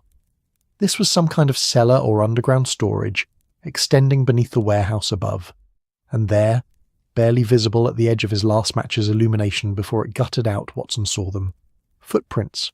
Not normal footprints, but the marks of stilts. 2 round impressions side by side pressed deep into the earth, leading down into the darkness beneath the warehouse. The pattern was clear, unmistakable. His phantom had come this way and had descended into whatever lay below. Watson hesitated at the threshold, common sense warring with determination. The smart choice was retreat, finding Holmes and bringing police and proper equipment. The brave choice, or perhaps the foolish one, was to follow while the trail was fresh, while his quarry might still be close enough to catch. He thought of Greenwood, of the frightened chemist who'd heard footsteps behind him and vanished into fog and fear. He thought of the other victims, the ones who'd reported their terror only to be dismissed as hysterical or drunk. He thought of whoever might be next if this phantom wasn't stopped. Watson entered the darkness. The descent was gradual, the packed earth solid beneath his boots. He moved slowly, one hand trailing along the rough wall for guidance, the other gripping his walking stick. The darkness was complete, the kind of absolute blackness that exists only underground, only in spaces where light has never naturally reached. The air grew cooler, damper, carrying those strange scents more strongly. After perhaps 20 yards, the passage levelled out and opened into a larger space. Watson could tell by the change in acoustics, the way his careful footsteps no longer echoed close but dispersed into emptiness. He struck another match, cupping it carefully. The chamber revealed itself in stages as his eyes adjusted to the tiny flame. It was large, perhaps 30 feet across, with a ceiling of brick that suggested it lay beneath the warehouse proper. The walls were lined with old shelving, empty now save for dust and the remnants of things stored long ago and forgotten. In the centre of the space stood a workbench of sorts, and on it, Watson moved closer, the match held high and felt his breath catch. Equipment, tools, not the ordinary items one might find in a warehouse, but specialised implements that spoke of careful preparation and specific purpose.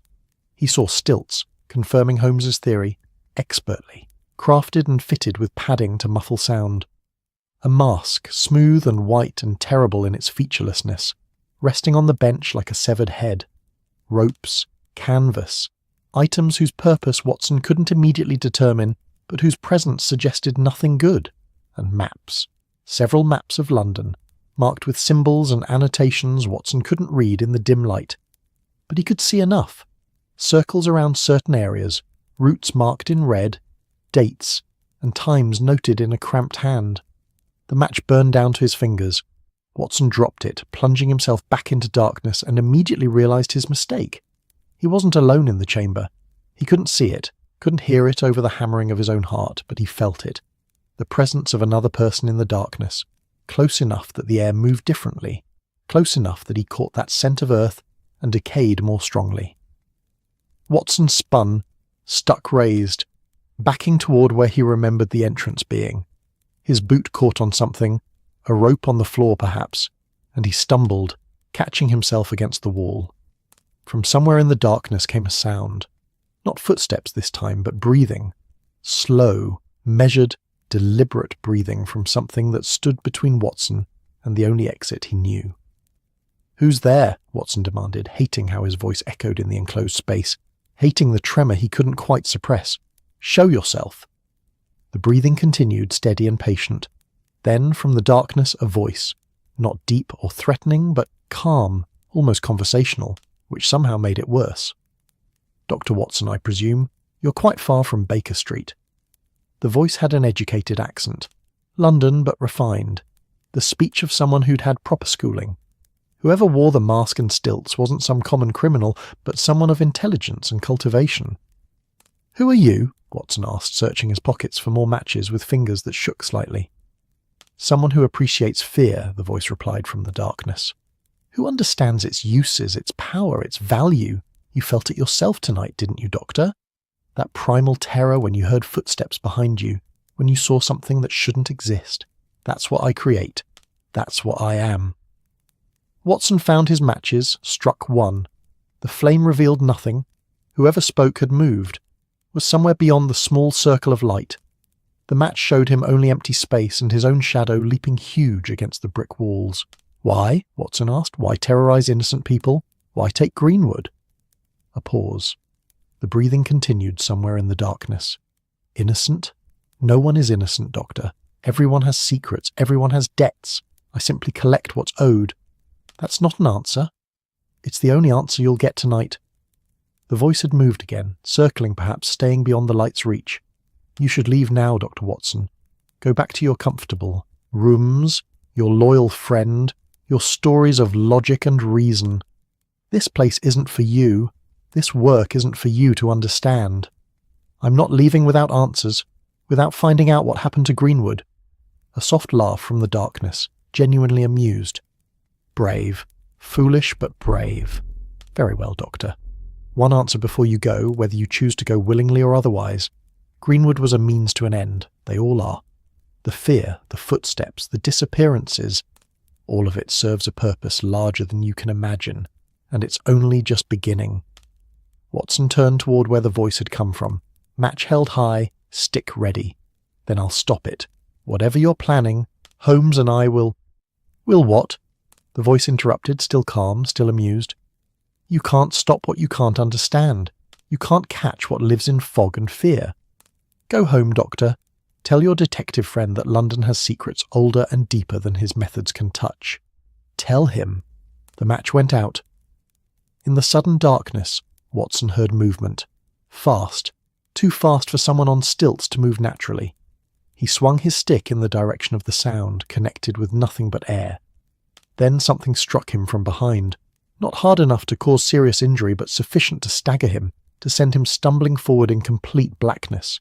He caught himself, spun, lashed out again with the stick. Nothing. Just darkness and the fading echo of footsteps retreating deeper into spaces beneath the warehouse. Spaces Watson couldn't see, couldn't navigate, couldn't follow. By the time he'd struck another match, the chamber was empty save for himself and the items on the workbench. The stilts and mask remained, but the maps were gone, taken by whoever had spoken from the darkness.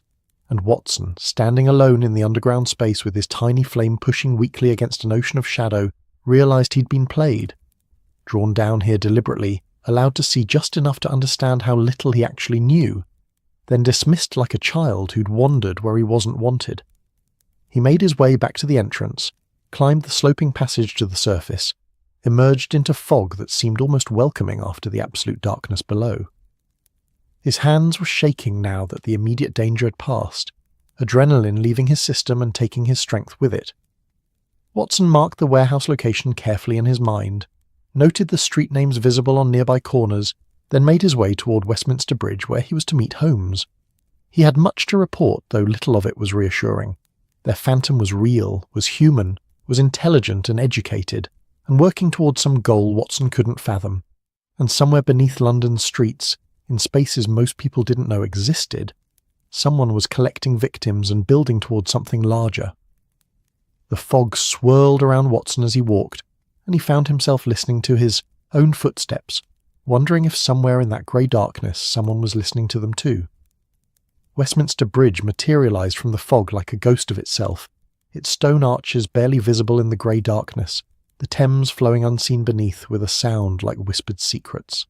Watson reached the designated meeting point shortly before midnight, his nerves still jangling from the encounter beneath the warehouse, his mind racing with questions that multiplied faster than answers could form. The bridge was deserted save for a single gas lamp struggling against the fog, creating a small island of hazy light that seemed to float in infinite greyness. Holmes arrived precisely at midnight, emerging from the fog with his characteristic swift stride, his sharp features drawn with concentration. He took one look at Watson's expression, and his own shifted immediately from expectation to concern. "You found him," Holmes said. Not a question, a statement of fact derived from reading Watson's posture, his dishevelled appearance, the slight tremor in his hands that hadn't quite subsided. "And from your condition, the encounter didn't go entirely as planned." Watson laughed, a sound without much humour. "That's an understatement. Come, let's walk while I tell you. I can't stand still just now." They moved along the bridge, footsteps echoing on stone, while Watson recounted the evening's events in careful detail. The pursuit through Lambeth's narrow streets, the tall figure leading him deliberately toward the warehouse, the descent into darkness, the underground chamber with its tools and maps, and most significantly, the conversation with a voice that had been educated, calm, and utterly chilling in its implications. Holmes listened without interruption, his face impassive save for the intensity of his eyes, which gleamed with the particular light that meant his mind was working at full capacity, absorbing every detail, constructing theories, testing possibilities against the framework of evidence. "He spoke to you," Holmes said when Watson had finished. "That's significant.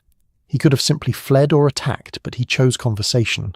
That suggests either arrogance or purpose, possibly both. What precisely did he say about Greenwood?" "That he was a means to an end. That they all are. The victims, I presume. He claimed everything serves a larger purpose, that it's only the beginning." Watson paused, remembering the calm certainty in that voice. He seemed educated, Holmes, not the speech of a common criminal, but someone who'd had proper schooling, perhaps even university. "Which narrows our field considerably," Holmes murmured, his fingers drumming against his leg in the rapid pattern that indicated accelerated thought. "An educated man with knowledge of London's underground spaces, with theatrical skills sufficient to create a convincing supernatural persona, with access to specialized equipment and considerable time to dedicate to his scheme. Not a working man, then. Someone with means and leisure." They had reached the south end of the bridge. Holmes paused, gazing out at the fog-shrouded river, his profile sharp against the diffuse glow of distant lamps. "You said he took the maps but left the stilts and mask. That's telling. The maps were valuable to him. They contained information he couldn't risk us seeing. But the tools of his theatrical persona were expendable, already served their purpose or easily replaced." "We could return to the warehouse," Watson suggested. "Examine what he left behind more thoroughly, perhaps find traces that would identify him. We will, but not tonight. By now he'll have cleared anything truly incriminating, possibly collapsed the entrance or laid traps for anyone foolish enough to return. No, Watson, we need to approach this from another angle." Holmes turned from the river, his expression intent. "Tell me again exactly what he said about Greenwood. Every word you can remember." Watson closed his eyes, reconstructing the conversation. "Greenwood was a means to an end. They all are. Then something about everyone having secrets, everyone having debts, and him simply collecting what's owed." "Debts," Holmes repeated softly. "Not crimes, not sins, but debts. A financial term, Watson. Combined with the maps showing specific locations, the targeting of working-class areas, the mention of a larger purpose." He fell silent, his mind clearly racing ahead. "What are you thinking?" I'm thinking we've been approaching this from the wrong direction entirely. We've been treating the phantom footsteps as the primary phenomenon, the thing to be explained. But what if they're merely a tool, a means to create the conditions necessary for something else entirely? Watson felt a chill that had nothing to do with the October air, such as displacement, terror used not for its own sake but to drive people away from specific locations at specific times. The maps in that underground chamber would have shown which locations, which times. Our educated phantom isn't creating fear randomly, Watson. He's wielding it with surgical precision to clear certain streets, to make certain areas unsafe, to force changes in behaviour or residence. But why? To what end? Holmes began walking again, his pace quickening with the energy that always accompanied revelation. Consider the timing. Our reports began approximately 10 days ago. Lestrade mentioned a development company. What was the name? Whitmore Holdings, Watson supplied, remembering the letter they'd found in Greenwood's shop. Precisely. Whitmore Holdings has been purchasing properties in exactly the areas where our phantom has been most active. They sent Greenwood notice that his lease wouldn't be renewed, that he had 3 months to relocate his business.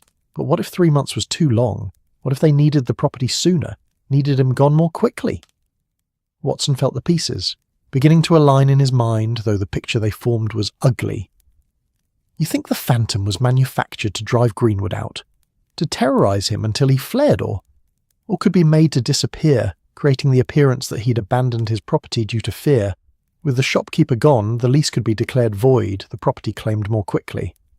Holmes's voice had taken on the hard edge it acquired when confronting particularly cold-blooded criminality. But Greenwood wasn't the only target, merely one among many.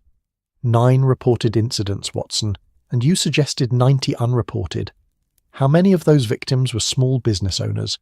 How many held leases on properties in areas marked for development? They had reached a small square where several streets converged. Even at midnight there was some traffic here. A cab rattling past, a pair of workers heading home, the distant sound of voices from a pub not yet closed. Holmes found a bench beneath a struggling gas lamp and pulled out the small notebook he always carried, beginning to write rapidly. Tomorrow morning we will begin investigating Whitmore Holdings. We need to know who owns it, what properties they've acquired, what timeline they're working toward. We also need to compile a list of all phantom sighting locations and cross-reference them with property ownership and recent transactions. He looked up at Watson. This isn't random terror, Doctor. This is systematic displacement disguised as a supernatural phenomenon. Someone is using fear as a weapon to clear land for profit. But the elaborate nature of it, Watson protested. The stilts, the mask, the theatrical performance. Surely there are simpler ways to intimidate people into leaving their properties. Simpler perhaps, but less effective and more legally actionable. Direct threats create witnesses and evidence. Mysterious footsteps create only fear and doubt. Victims question their own experiences, hesitate to report, convince themselves they imagine things. And when someone does disappear, like Greenwood, it appears to be a consequence of supernatural forces rather than human malice. No assault to prosecute, no clear villain to pursue, just fog and fear, and people who gradually abandon areas that have become too frightening to inhabit. Holmes rose, his energy restored by understanding, by the sense of the puzzle revealing its shape. We need to return to Baker Street. I want to review every piece of information we've gathered through this new lens. The newspaper reports, the police files, the geography of incidents, all of it will show a pattern now that we know what we're looking for. They walked briskly through fog-bound streets that had grown quieter as midnight passed into the small hours of morning.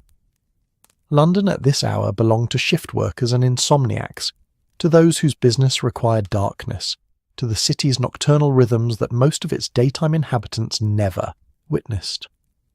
Watson found himself studying every shadow, every alley entrance, every tall figure they passed, wondering if their phantom was still out there in the fog, perhaps watching them even now, perhaps amused by their investigations. Baker Street welcomed them with the warmth of gaslight still burning in their sitting room, Mrs. Hudson's thoughtfulness, leaving lamps lit against their return. They climbed the 17 steps with the weariness of men who'd walked miles through tension and fear, but also with renewed purpose, the energy that came from seeing a path forward through what had seemed impenetrable mystery. Holmes went immediately to his files. pulling out everything they'd accumulated on the case. Newspaper clippings, police reports, the maps marked with incident locations, notes on victims and their circumstances. He spread it all across the table, creating what appeared to be chaos, but what Watson knew was actually the beginning of Holmes's particular method of organisation, arranging evidence spatially so he could see connections that linear thinking might miss. "Coffee, I think," Holmes said without looking up. "This will take several hours and I want my mind to be sharp. Would you be so kind, Watson?" Watson prepared the coffee while Holmes worked, the familiar domestic ritual grounding him after the evening's strangeness. By the time he returned with 2 steaming cups, Holmes had reorganised the entire table, grouping documents in ways that suggested he was already seeing patterns Watson had missed. "Look here," Holmes said, accepting coffee absently, his attention fixed on a cluster of newspaper clippings. "These 3 reports, all from Southwark, all within 2 blocks of properties that public records show were acquired by Whitmore Holdings in the past 4 months. And here, Whitechapel, 5 incidents clustered around a warehouse complex that was sold to Whitmore just 6 weeks ago. The timing is too precise to be coincidental." Watson leaned over the table, following Holmes's reasoning. "But not all incidents correlate with property acquisitions. Some seem genuinely random." "Camouflage," Holmes replied immediately. "If every phantom sighting occurred only on streets where Whitmore Holdings had interests, the pattern would be obvious even to Scotland Yard. But scatter additional incidents throughout similar neighbourhoods, maintain a broad geography of fear, and the specific targeting becomes invisible within the larger phenomenon. Brilliant, really, in a deeply immoral way." He pulled out the map of London they'd marked earlier, began adding new annotations with a red pencil. Whitmore's properties here, here, and here. Phantom sightings in those exact areas, plus dispersed sightings here, here, and here to obscure the pattern. And look at the dates, Watson. The incidents began shortly after Whitmore started their acquisition campaign. They're using fear to accelerate a development timeline to clear properties faster than legal eviction would allow. "But who is our phantom?" Watson asked. "Surely not the owners of Whitmore Holdings themselves. They wouldn't risk direct involvement. No, they'd hire someone discreet, someone skilled, someone willing to terrorise and potentially harm innocent people for money." Holmes's expression darkened. "The voice you heard in that underground chamber, educated, calm, professional. This is someone who views fear as a commodity, who's created an entire theatrical persona as a tool of his trade. Not a common thug, but a specialist in what we might call psychological warfare." He moved to the window, coffee cup in hand, gazing out at the fog that still pressed against the glass. "The question becomes, how do we prove it? We have theory and circumstantial evidence, but nothing that would stand in court. The stilts and mask you saw could belong to anyone. The underground chamber could be denied or claimed as storage. The timing correlation between property sales and phantom sightings is suggestive but not conclusive." Watson joined him at the window, feeling the weight of the problem. "We need to catch him in the act. Or find Greenwood, prove he was taken rather than fled." "Greenwood is likely dead," Holmes said quietly, "or held somewhere we'll never find in time. No, Watson, we need to predict where our phantom will strike next, set a trap, and catch him with evidence so clear even the most sceptical jury couldn't dismiss it." "How do we predict his next target?" Holmes smiled, though there was no warmth in it. "By understanding his employer's needs. Whitmore Holdings is working towards something, a development project with a specific timeline and specific property requirements. If we can determine what they're planning to build and where, we can identify which properties they still need to acquire and which current tenants stand in their way." He returned to the table, began sorting through papers with renewed intensity. "Tomorrow, or rather, today, given the hour, we visit the Office of Land Registry. We examine every property transaction Whitmore Holdings has made in the past year, map them precisely, and look for the gaps. Where haven't they acquired land? What pieces are missing from their puzzle? Those locations will be where our phantom strikes next." Watson checked his pocket watch. "Nearly 2 a.m. Shouldn't we rest? We've been up for nearly 20 hours and you haven't slept since yesterday." "Sleep is a luxury we can't afford while people are in danger. But you should rest, Watson. I'll continue here. I'm close to something, I can feel it." Holmes was already bent over the maps again, his profile sharp in the lamplight, his mind clearly racing far ahead of his words. Watson knew better than to argue. He collected some of the documents, intending to review them from his chair rather than retire completely, but within minutes of settling into the familiar, leather, exhaustion claimed him. His last conscious thought was of a voice in the darkness, calm and educated, speaking of debts and purposes larger than Watson could imagine.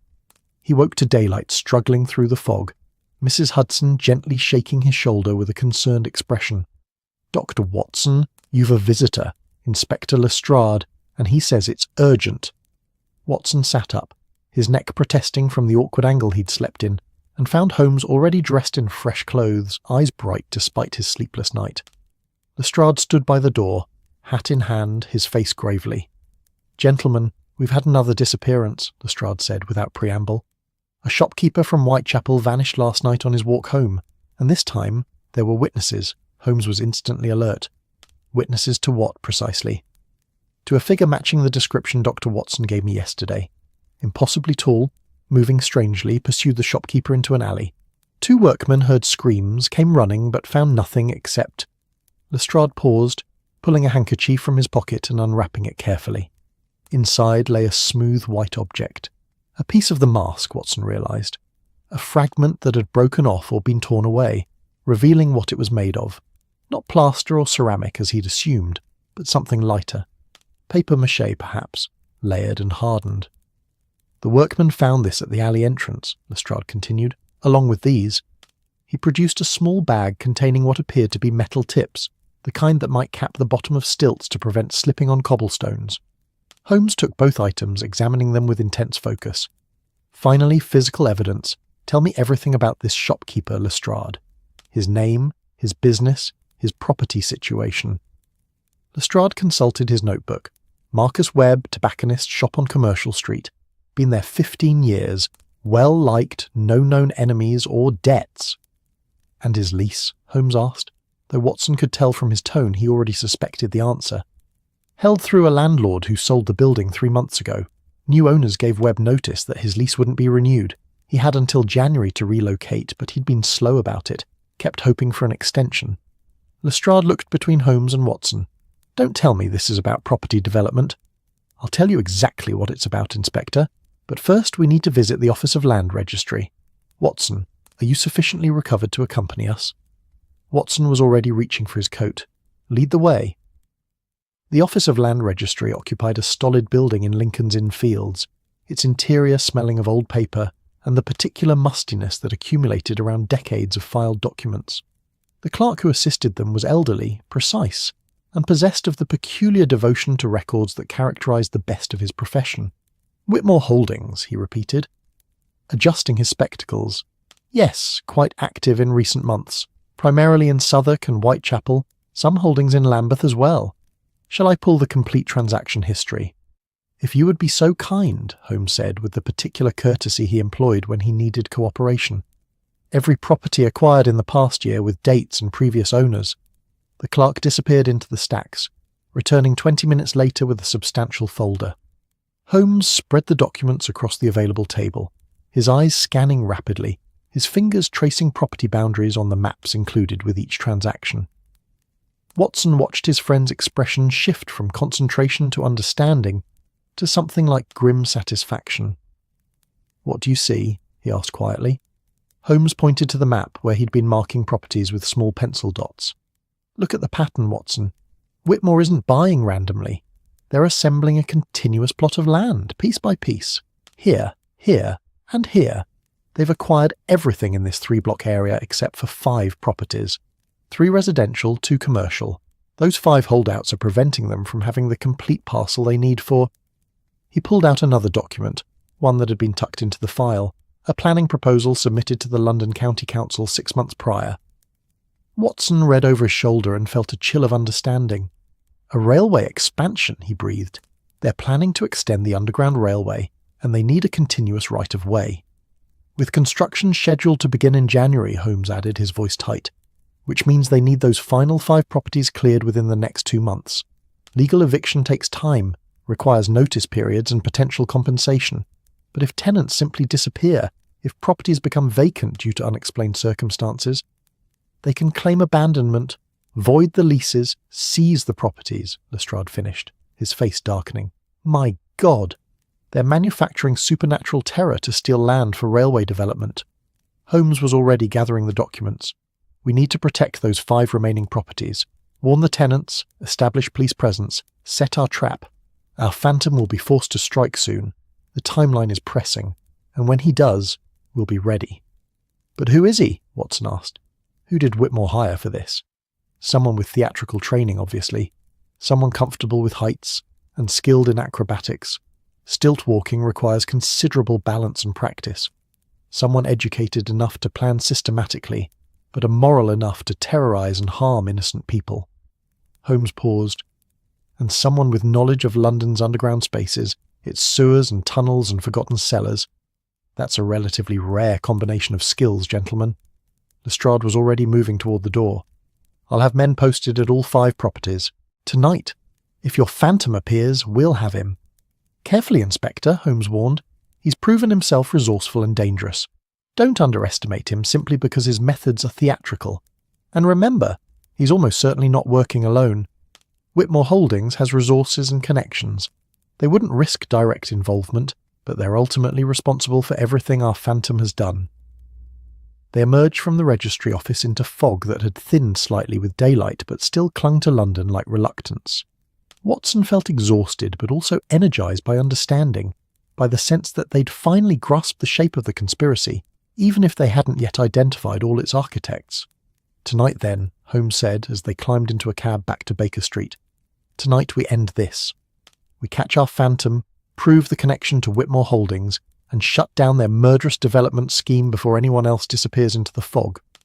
Watson nodded, gripping his walking stick with renewed determination.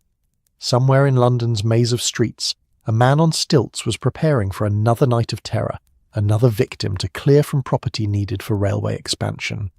But this time, he wouldn't be hunting frightened shopkeepers in empty alleys. This time, he'd be walking into a trap set by London's finest detective. And by morning, Watson thought, the phantom footsteps would finally be silenced. The day passed in a blur of preparation and anticipation, London moving through its ordinary rhythms while Holmes orchestrated an extraordinary trap. By late afternoon, Baker Street had become something of a command centre, with Lestrade's men reporting in at intervals, maps spread across every available surface, and a sense of coiled tension filling the rooms like electricity before a storm. Watson stood at the window as evening approached, watching the fog begin its nightly ritual of reclaiming the city.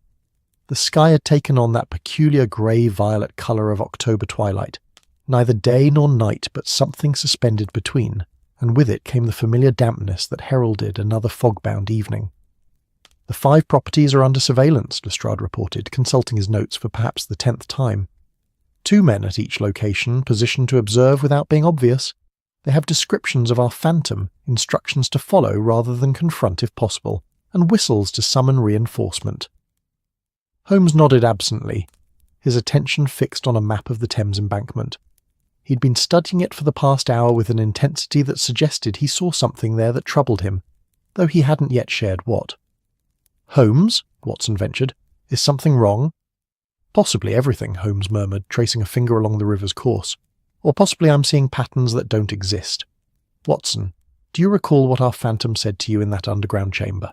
His exact words about his work?" Watson thought back to that voice in the darkness. "He said it was only the beginning, that it served a larger purpose.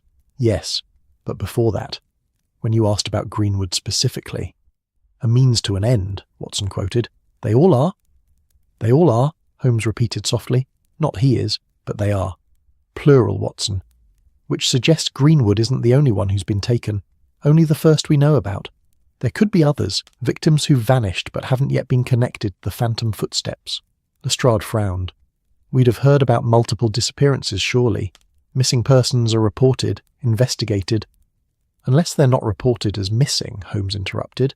"Consider, working-class individuals, perhaps without close family, living alone in rented rooms, a shopkeeper who closes his business and leaves no forwarding address, a clerk who fails to show up for work and is assumed to have found employment elsewhere. In a city of millions, Watson, how many people slip through the cracks every day? How many disappear without anyone noticing or caring enough to file an official report?" The thought was chilling. Watson moved from the window to study the map Holmes had been examining. What does the Thames have to do with this? Perhaps nothing, perhaps everything. Holmes pointed to several locations along the river. When you encountered our phantom in Lambeth, you said the pursuit led you toward the Thames. The warehouse where you found his equipment was within 100 yards of the river. The underground chamber you described.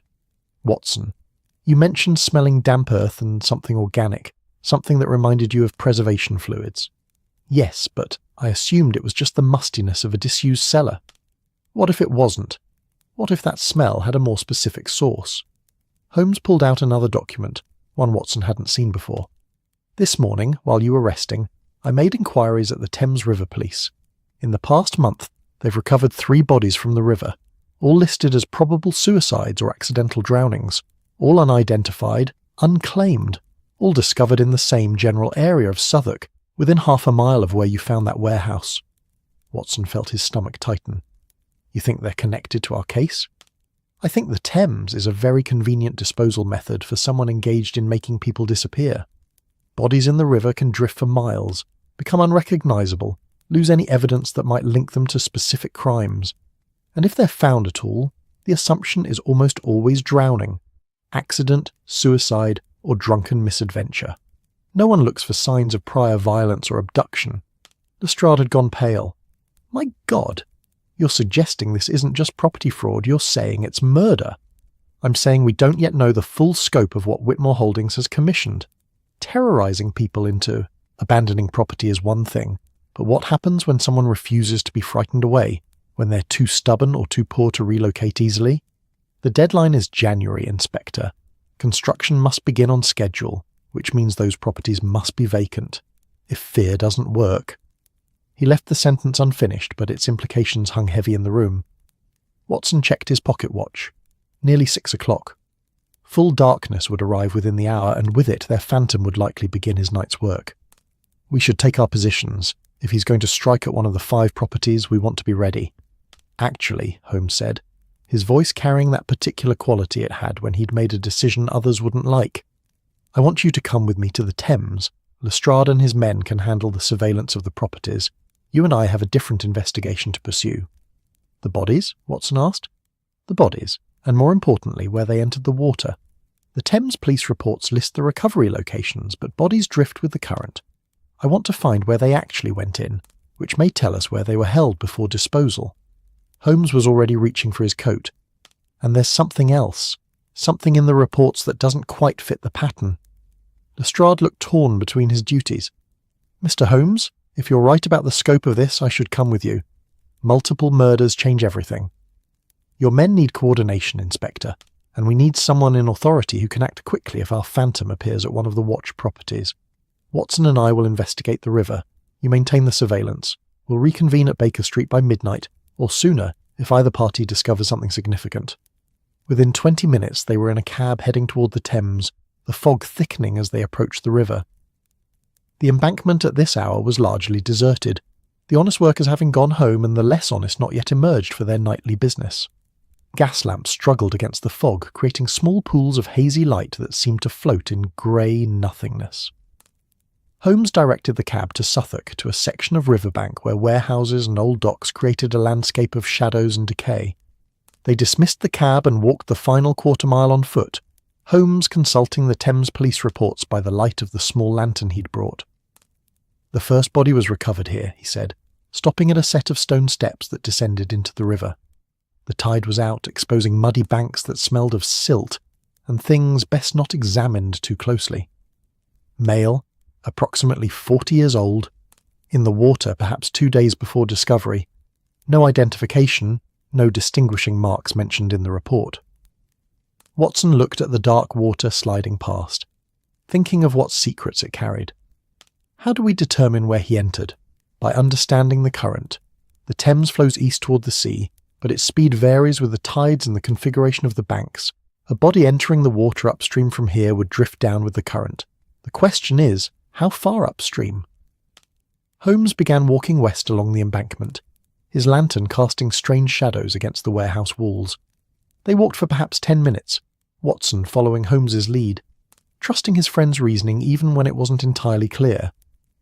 The fog grew thicker as they moved away from the main thoroughfares, until they seemed to be walking through a world reduced to just themselves and a few feet of visible ground in any direction.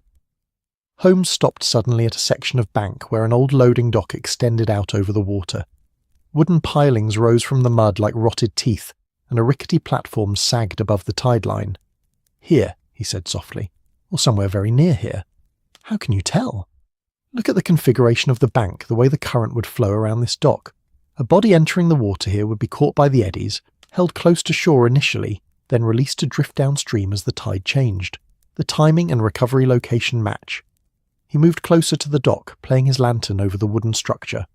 Watson saw it at the same moment Holmes did. Marks on one of the pilings, fresh scratches in the old wood where something had scraped against it.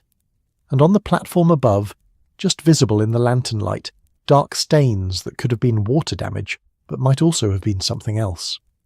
Holmes climbed onto the dock with the agility of a much younger man, Watson following more carefully, testing each board before trusting it with his weight. The platform groaned but held. Holmes crouched, examining the stains, touching them gently with one finger and then smelling it. "Blood," he said quietly. "Not fresh, but recent enough. And look here, Watson, drag marks. Someone or something was pulled across this platform toward the edge." Watson felt a chill that penetrated deeper than the October dampness. "Bodies, you were right. This is where they dispose of victims. Not just dispose, prepare them. Look at these stains, the distribution pattern. This is where they brought people after taking them, where they dealt with them before committing them to the Thames." Holmes stood, his face grim in the lantern light. "This is the final stage of our phantom's work. The footsteps and fear are merely the beginning, then abduction, then this." "But why kill them at all?" Watson protested. "If the goal is simply to clear properties, why not just terrorize people until they leave? Why risk murder?" "Because some people can't leave, or won't. Greenwood had a business to relocate, needed time to find new premises, and couldn't simply abandon everything on short notice. Webb the tobacconist the same situation. They were obstacles that couldn't be moved by fear alone, so they were removed by more permanent means." Holmes's voice was tight with controlled anger. "And I suspect we'll find, when we check the property records, that both Greenwood's shop and Webb's were among the final pieces needed for Whitmore's railway expansion." A sound cut through the fog, a distant splash somewhere downstream from their position. Both men froze, listening. For a long moment, nothing but the eternal murmur of the river. Then another sound, closer now. Footsteps. Not the phantom's measured tread, but ordinary footsteps, multiple sets, approaching along the embankment. Holmes extinguished the lantern instantly, plunging them into darkness, broken only by the faint glow of distant gas lamps filtered through fog. They pressed back against the warehouse wall, Watson's hand finding his walking stick, both men barely breathing. The footsteps grew closer, accompanied by low voices and the scrape of something being dragged. Watson's eyes had adjusted enough to make out shapes in the fog, 2 figures, perhaps 3, moving along the bank toward the dock. One was tall, very tall, though not on stilts at the moment. The others were of more ordinary height, bulkier, moving with the shambling gait of men performing unpleasant labour. They reached the dock and began dragging their burden onto it. In the darkness, Watson couldn't see clearly what it was, but his medical training recognised the shape and weight distribution. A body. They were disposing of another body. Holmes's hand gripped Watson's arm tightly, a warning to remain still, to observe rather than intervene. The men worked quickly, efficiently, with the practice of those who'd done this before. They manoeuvred their burden to the platform's edge, and even in the poor light, Watson could see what happened next. They pushed it over, and after a moment came the splash of something heavy entering the Thames. The tall figure stood at the edge, watching the water, while his companions began cleaning the platform with rags and water drawn from the river. Their voices were too low to distinguish words, but there was no urgency in their movements, no fear of discovery. They worked with the calm assurance of men who believed themselves unobserved and untouchable. After perhaps 5 minutes, they finished and departed the way they'd come, footsteps fading into fog, leaving behind only the smell of the river and something darker, more organic. Watson waited until the sounds had completely disappeared before whispering, Should we have stopped them? And accomplished what? Holmes replied quietly. 3 men against 2 in darkness, in a location they know intimately. We'd have been lucky to escape alive, and we'd have lost the larger case. Now we know this is their disposal site. Now we know the operation involves multiple people, and now we know they're still actively working, still taking victims.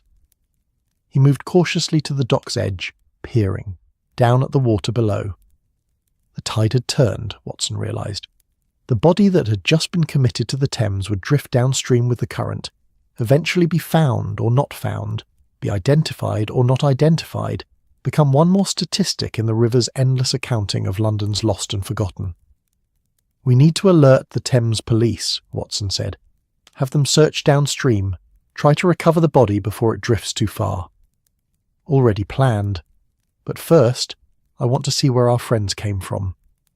Holmes had already started moving along the embankment, following the route the 3 men had taken. Watson hurried after him, his walking stick ready, his nerves singing with tension.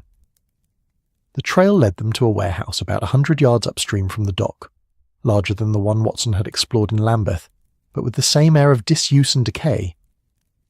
A small door stood slightly ajar, light visible through the crack, voices audible from within.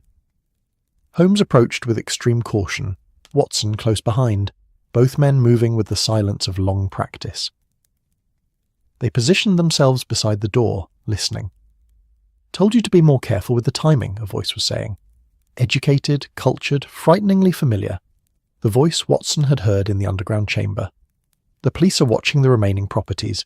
We'll need to wait, let the surveillance relax before we make another attempt. And the deadline?" Another voice, rougher, impatient. "Construction begins in January. We're running out of time. Then Whitmore will have to accept a delay, or negotiate the final properties legally.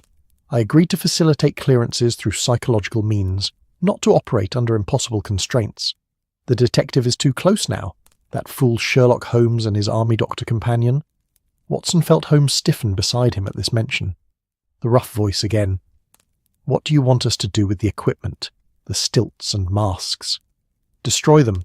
Burn the costumes, break down the stilts, scatter the pieces, and this warehouse needs to be cleared completely by tomorrow. Move everything to the secondary location across the river. If Holmes comes here, he'll find nothing but empty space. And the remaining targets?" A pause, then that cultured voice, cold and precise. "We suspend operations for now, let the fear dissipate, let the police think it was all hysteria and coincidence. In a month, perhaps 6 weeks, we resume if necessary, but differently. No more theatrics, no more phantom, more direct methods." Holmes pulled Watson back from the door, moving them away from the warehouse with urgent silence. Once they were far enough to speak without being heard, he whispered rapidly, "We need Lestrade and his men now.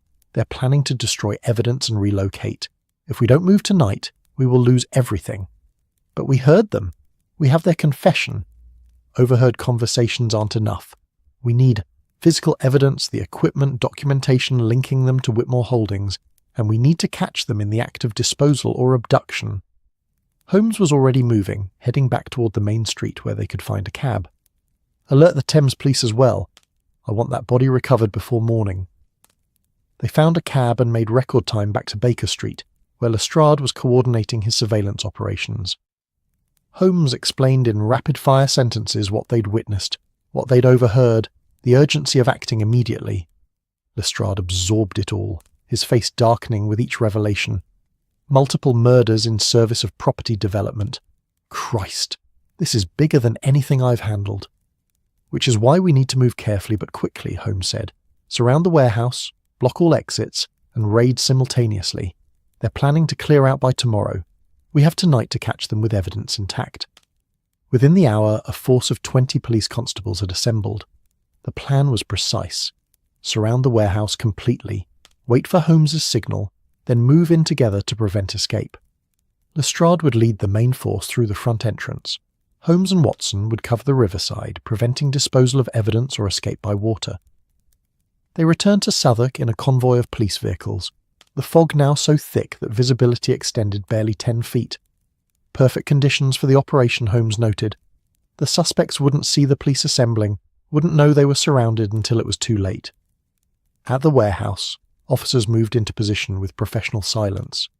Watson found himself beside Holmes at the loading dock, where they'd witnessed the body disposal, both men watching the warehouse's river entrance, ready to intercept anyone who attempted to escape by water. The minutes stretched. Watson could hear his own heartbeat, feel the tension in his muscles from holding position in the damp cold. Then, from the front of the warehouse, Lestrade's whistle pierced the fog.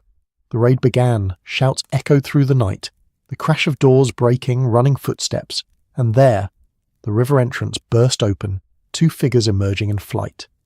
Holmes was already moving, intercepting the first with a tackle that sent them both sprawling to the muddy bank.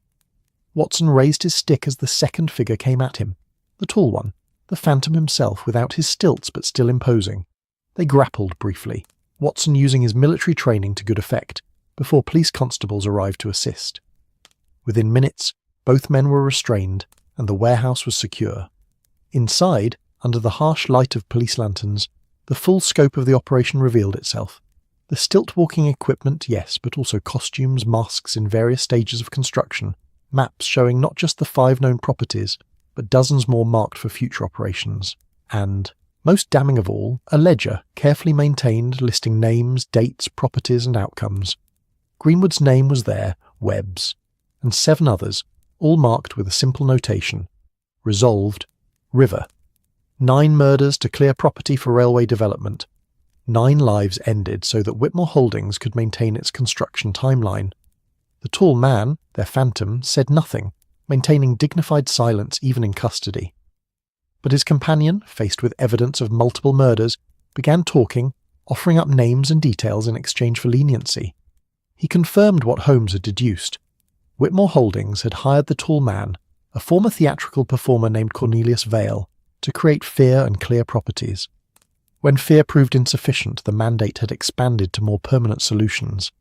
As dawn broke over the Thames, washing the fog away in grey light, Watson stood with Holmes watching the river police drag operations. They'd recovered the body disposed of during the night, a woman, middle-aged, still unidentified, but matching the description of a shopkeeper who'd gone missing from Southwark 3 weeks prior. 9 known victims, Holmes said quietly. Possibly more we haven't found. All so that a railway could be built on schedule. Will Whitmore Holdings face justice? If we can prove they knew what methods were being employed, yes, the ledger helps. It suggests reporting and oversight. But companies are skilled at maintaining deniability. Still, Vale and his accomplices will face the gallows, and that's something. Watson looked at the river, thinking of all it had carried away, all the secrets it had kept. The phantom footsteps would be explained now, the terror given rational explanation. But 9 people had still died. 9 lives ended for profit. As they returned to Baker Street through morning streets slowly waking, Watson thought about fear and how easily it could be weaponized, about how darkness and fog could hide the worst of human nature. The case was solved, the phantom caught. But some mysteries, Watson thought, remained unsolved, and some footprints led to places best left unexplored. The days following the arrest of Cornelius Vale and his accomplices passed in a blur of legal proceedings and newspaper sensation. London, it seemed, could speak of nothing but the phantom who had stalked its fog-bound streets, the elaborate conspiracy that had transformed fear into profit, and the 9 souls who had paid the ultimate price for railway expansion. Baker Street received a steady stream of visitors, officials requiring statements, journalists seeking interviews, and private citizens who'd experienced the phantom footsteps and now wanted their encounters documented and explained. Holmes bore it all with patient weariness, providing the facts when necessary, but avoiding the theatrical embellishments that the press seemed to crave. He had little patience for sensationalism, particularly when 9 murders lay at the heart of the matter. The case, to his mind, was less about brilliant deduction and more about systematic evil enabled by greed and corporate distance from consequence. It was 3 days after Vale's arrest that Inspector Lestrade arrived at Baker Street with news that brought a measure of satisfaction, though it couldn't undo what had been done. He climbed the 17 steps with the heavy tread of someone carrying both triumph and sorrow, and accepted the chair Watson offered with a grateful nod. "Vale has confessed," Lestrade announced without preamble, "not to save himself. He knows the gallows await regardless, but apparently to unburden his conscience. if a man like that can be said to have one. Holmes set down the chemistry apparatus he'd been cleaning and gave Lestrade his full attention. Did he implicate Whitmore Holdings? Directly and extensively.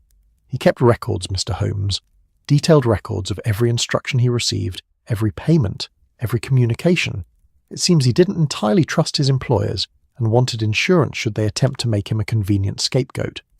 Lestrade pulled out a folder thick with documents.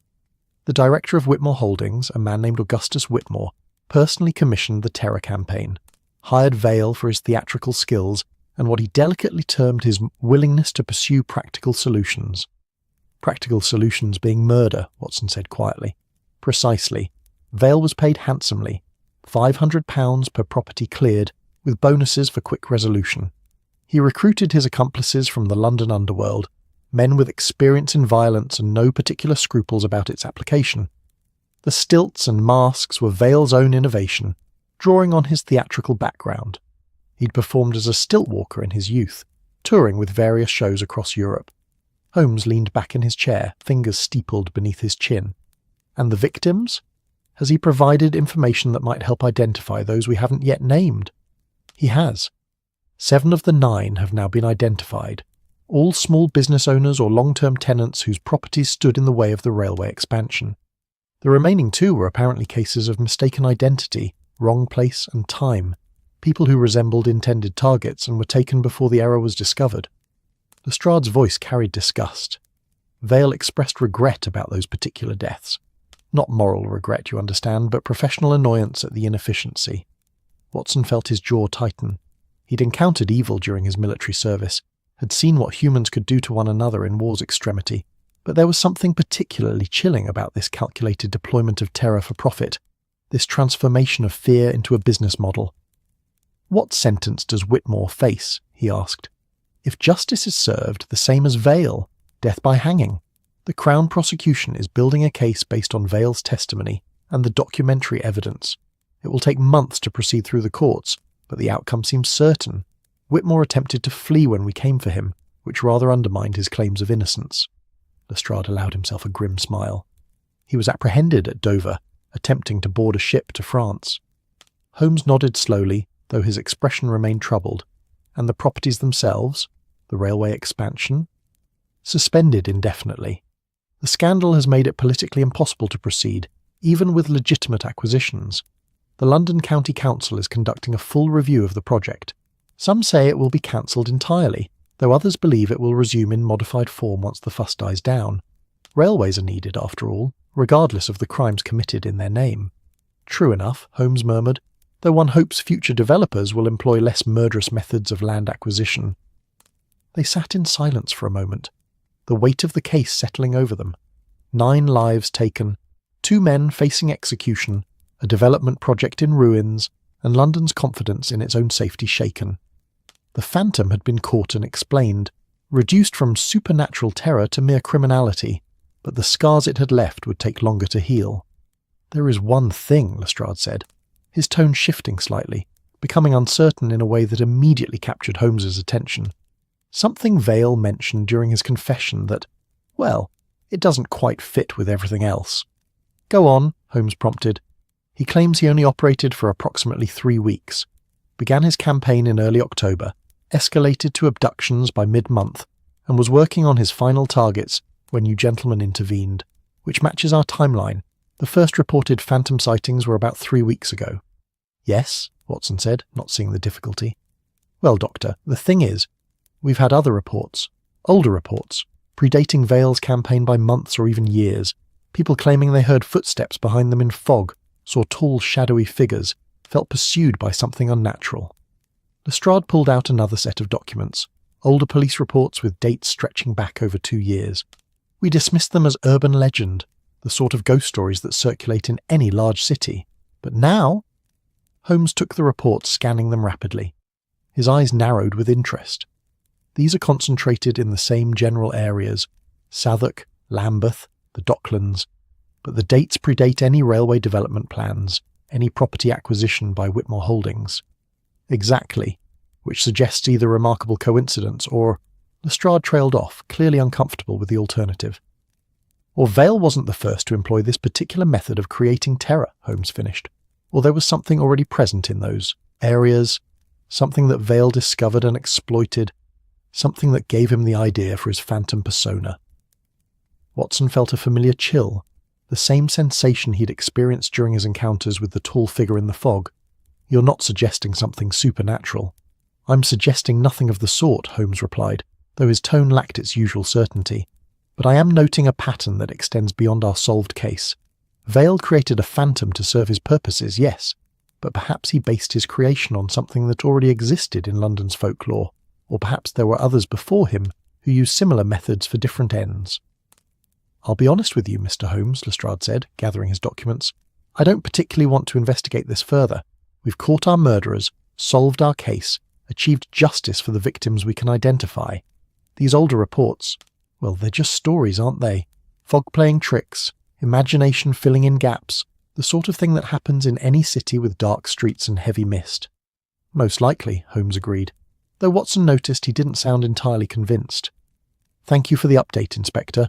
Please keep us informed as the prosecution proceeds." After Lestrade had departed, Watson found Holmes at the window, staring out at Baker Street, where afternoon light was already fading toward evening. The fog was returning, as it did every October evening, reclaiming London for the hours between dusk and dawn. "You're troubled," Watson observed. "I'm unsatisfied," Holmes admitted. "We've explained the recent events perfectly well. Vale and his theatrical background, Whitmore and his murderous greed, the specific timeline and methodology. It all fits together neatly, almost too neatly." "How can an explanation be too neat?" "By accounting for everything except the thing that doesn't fit. These older reports, Watson, they describe the same phenomenon, the same tall figure, the same following footsteps, years before Vale began his campaign. Either we're dealing with remarkable coincidence, or there's a layer to this mystery we haven't uncovered." Watson joined him at the window. Perhaps Vale wasn't original. Perhaps he heard the old stories and decided to recreate them for his purposes. Possible, Holmes acknowledged. In fact, quite likely. And yet... He trailed off, and Watson didn't press. He'd learned over their years together that Holmes's instincts, while not infallible, were worth respecting. If his friend sensed something unresolved in the case, there was probably something there, even if it couldn't be immediately identified. The week that followed brought closure of a sort. The newspapers exhausted their coverage of the Phantom case and moved on to other scandals. Whitmore Holdings collapsed amid the scandal, its assets seized to compensate victims' families. Vale and his accomplices awaited trial with the certainty of conviction hanging over them like a shroud.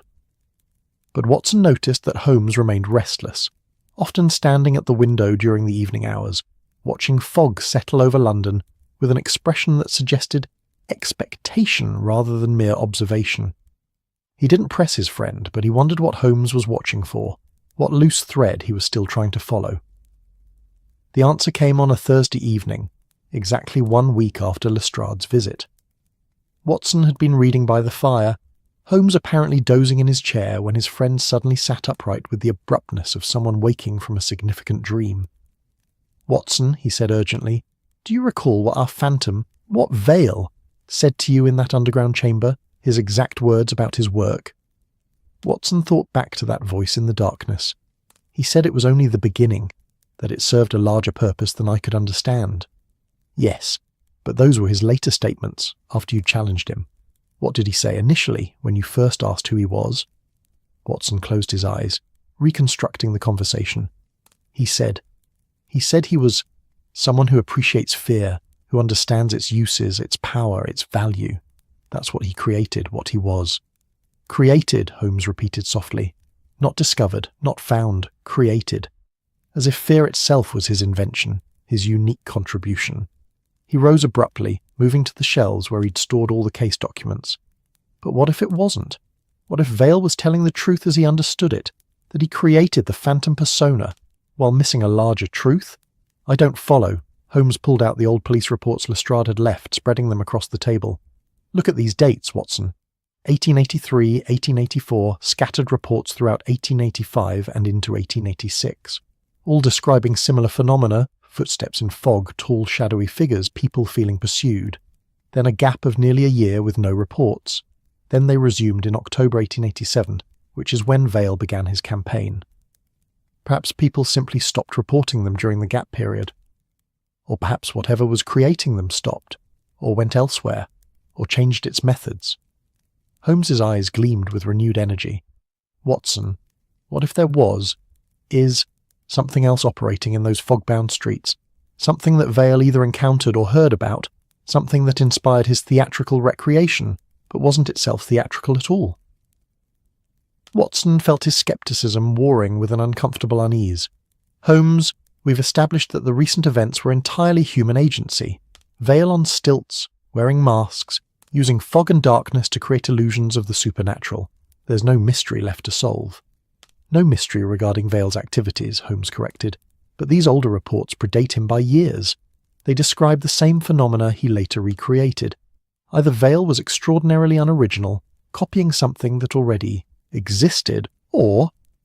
He paused, seeming to struggle with how to articulate what he was thinking. Or what, Watson prompted. Or London's fog hides more than we've accounted for. Or there are patterns of crime and terror that repeat across years, different perpetrators using similar methods. Or... Holmes stopped, shaking his head. Or I'm seeing connections that don't exist, patterns in randomness, mystery where there's only coincidence and human evil. He gathered the reports, filed them away with evident reluctance. Perhaps you're right, Watson. We've solved the case we were presented with. Vale will hang, Whitmore will hang, justice will be served for the 9 we can name and hopefully for any others we haven't identified. The phantom footsteps have been explained and stopped. Then why do you seem unconvinced? Holmes returned to the window, looking out at the fog that had settled thick and impenetrable over Baker Street. Because somewhere out there, in those older reports, there are people who heard footsteps behind them years before Vale began his campaign. People who saw tall figures in the fog, who felt pursued by something they couldn't explain. Were they all experiencing acoustic peculiarities, all suffering from hysteria or overactive imaginations? Or was there something else, something we've explained away without fully understanding? Watson joined him at the window, looking out at the grey darkness that had swallowed the familiar street. Somewhere in that fog, ordinary Londoners were making their way home, walking through darkness that had recently harboured a murderer in a mask. The phantom had been caught, the mystery solved, the terror given rational explanation, and yet Watson found himself listening to the sounds filtering up from the street, footsteps passing below, their rhythms ordinary and explainable, but somehow, in the context of recent events, carrying an edge of uncertainty. Was that one set of steps or two? Was that echo natural or something else? In the fog, certainty became difficult, and imagination filled the gaps that reason left empty. Perhaps, Watson said slowly, some mysteries are better left partially unsolved. We've caught the murderer, saved future victims, brought justice for those we could identify. If there are questions remaining about older incidents, well, they're not our immediate concern. Spoken like a practical man, Holmes said with a slight smile. And you're probably right. We can't solve every mystery London presents us. We can only address the ones that manifest in our time, with our methods. He turned from the window, some of the tension leaving his shoulders. Come, Watson. Mrs. Hudson mentioned something about stew for dinner, and I find myself unusually hungry. Let's leave the fog to its secrets for tonight. They moved away from the window, back to the warmth and light of their sitting room, back to the comfortable routine of their domestic life. But before he sat down, Watson glanced back at the window one more time, at the fog pressing against the glass like something alive and curious. Out there in the grey darkness, London breathed and moved and kept its 10,000 secrets. The phantom footsteps had been explained, the mystery solved, the case closed. But the fog remained. And in the fog, Watson thought, there would always be footsteps.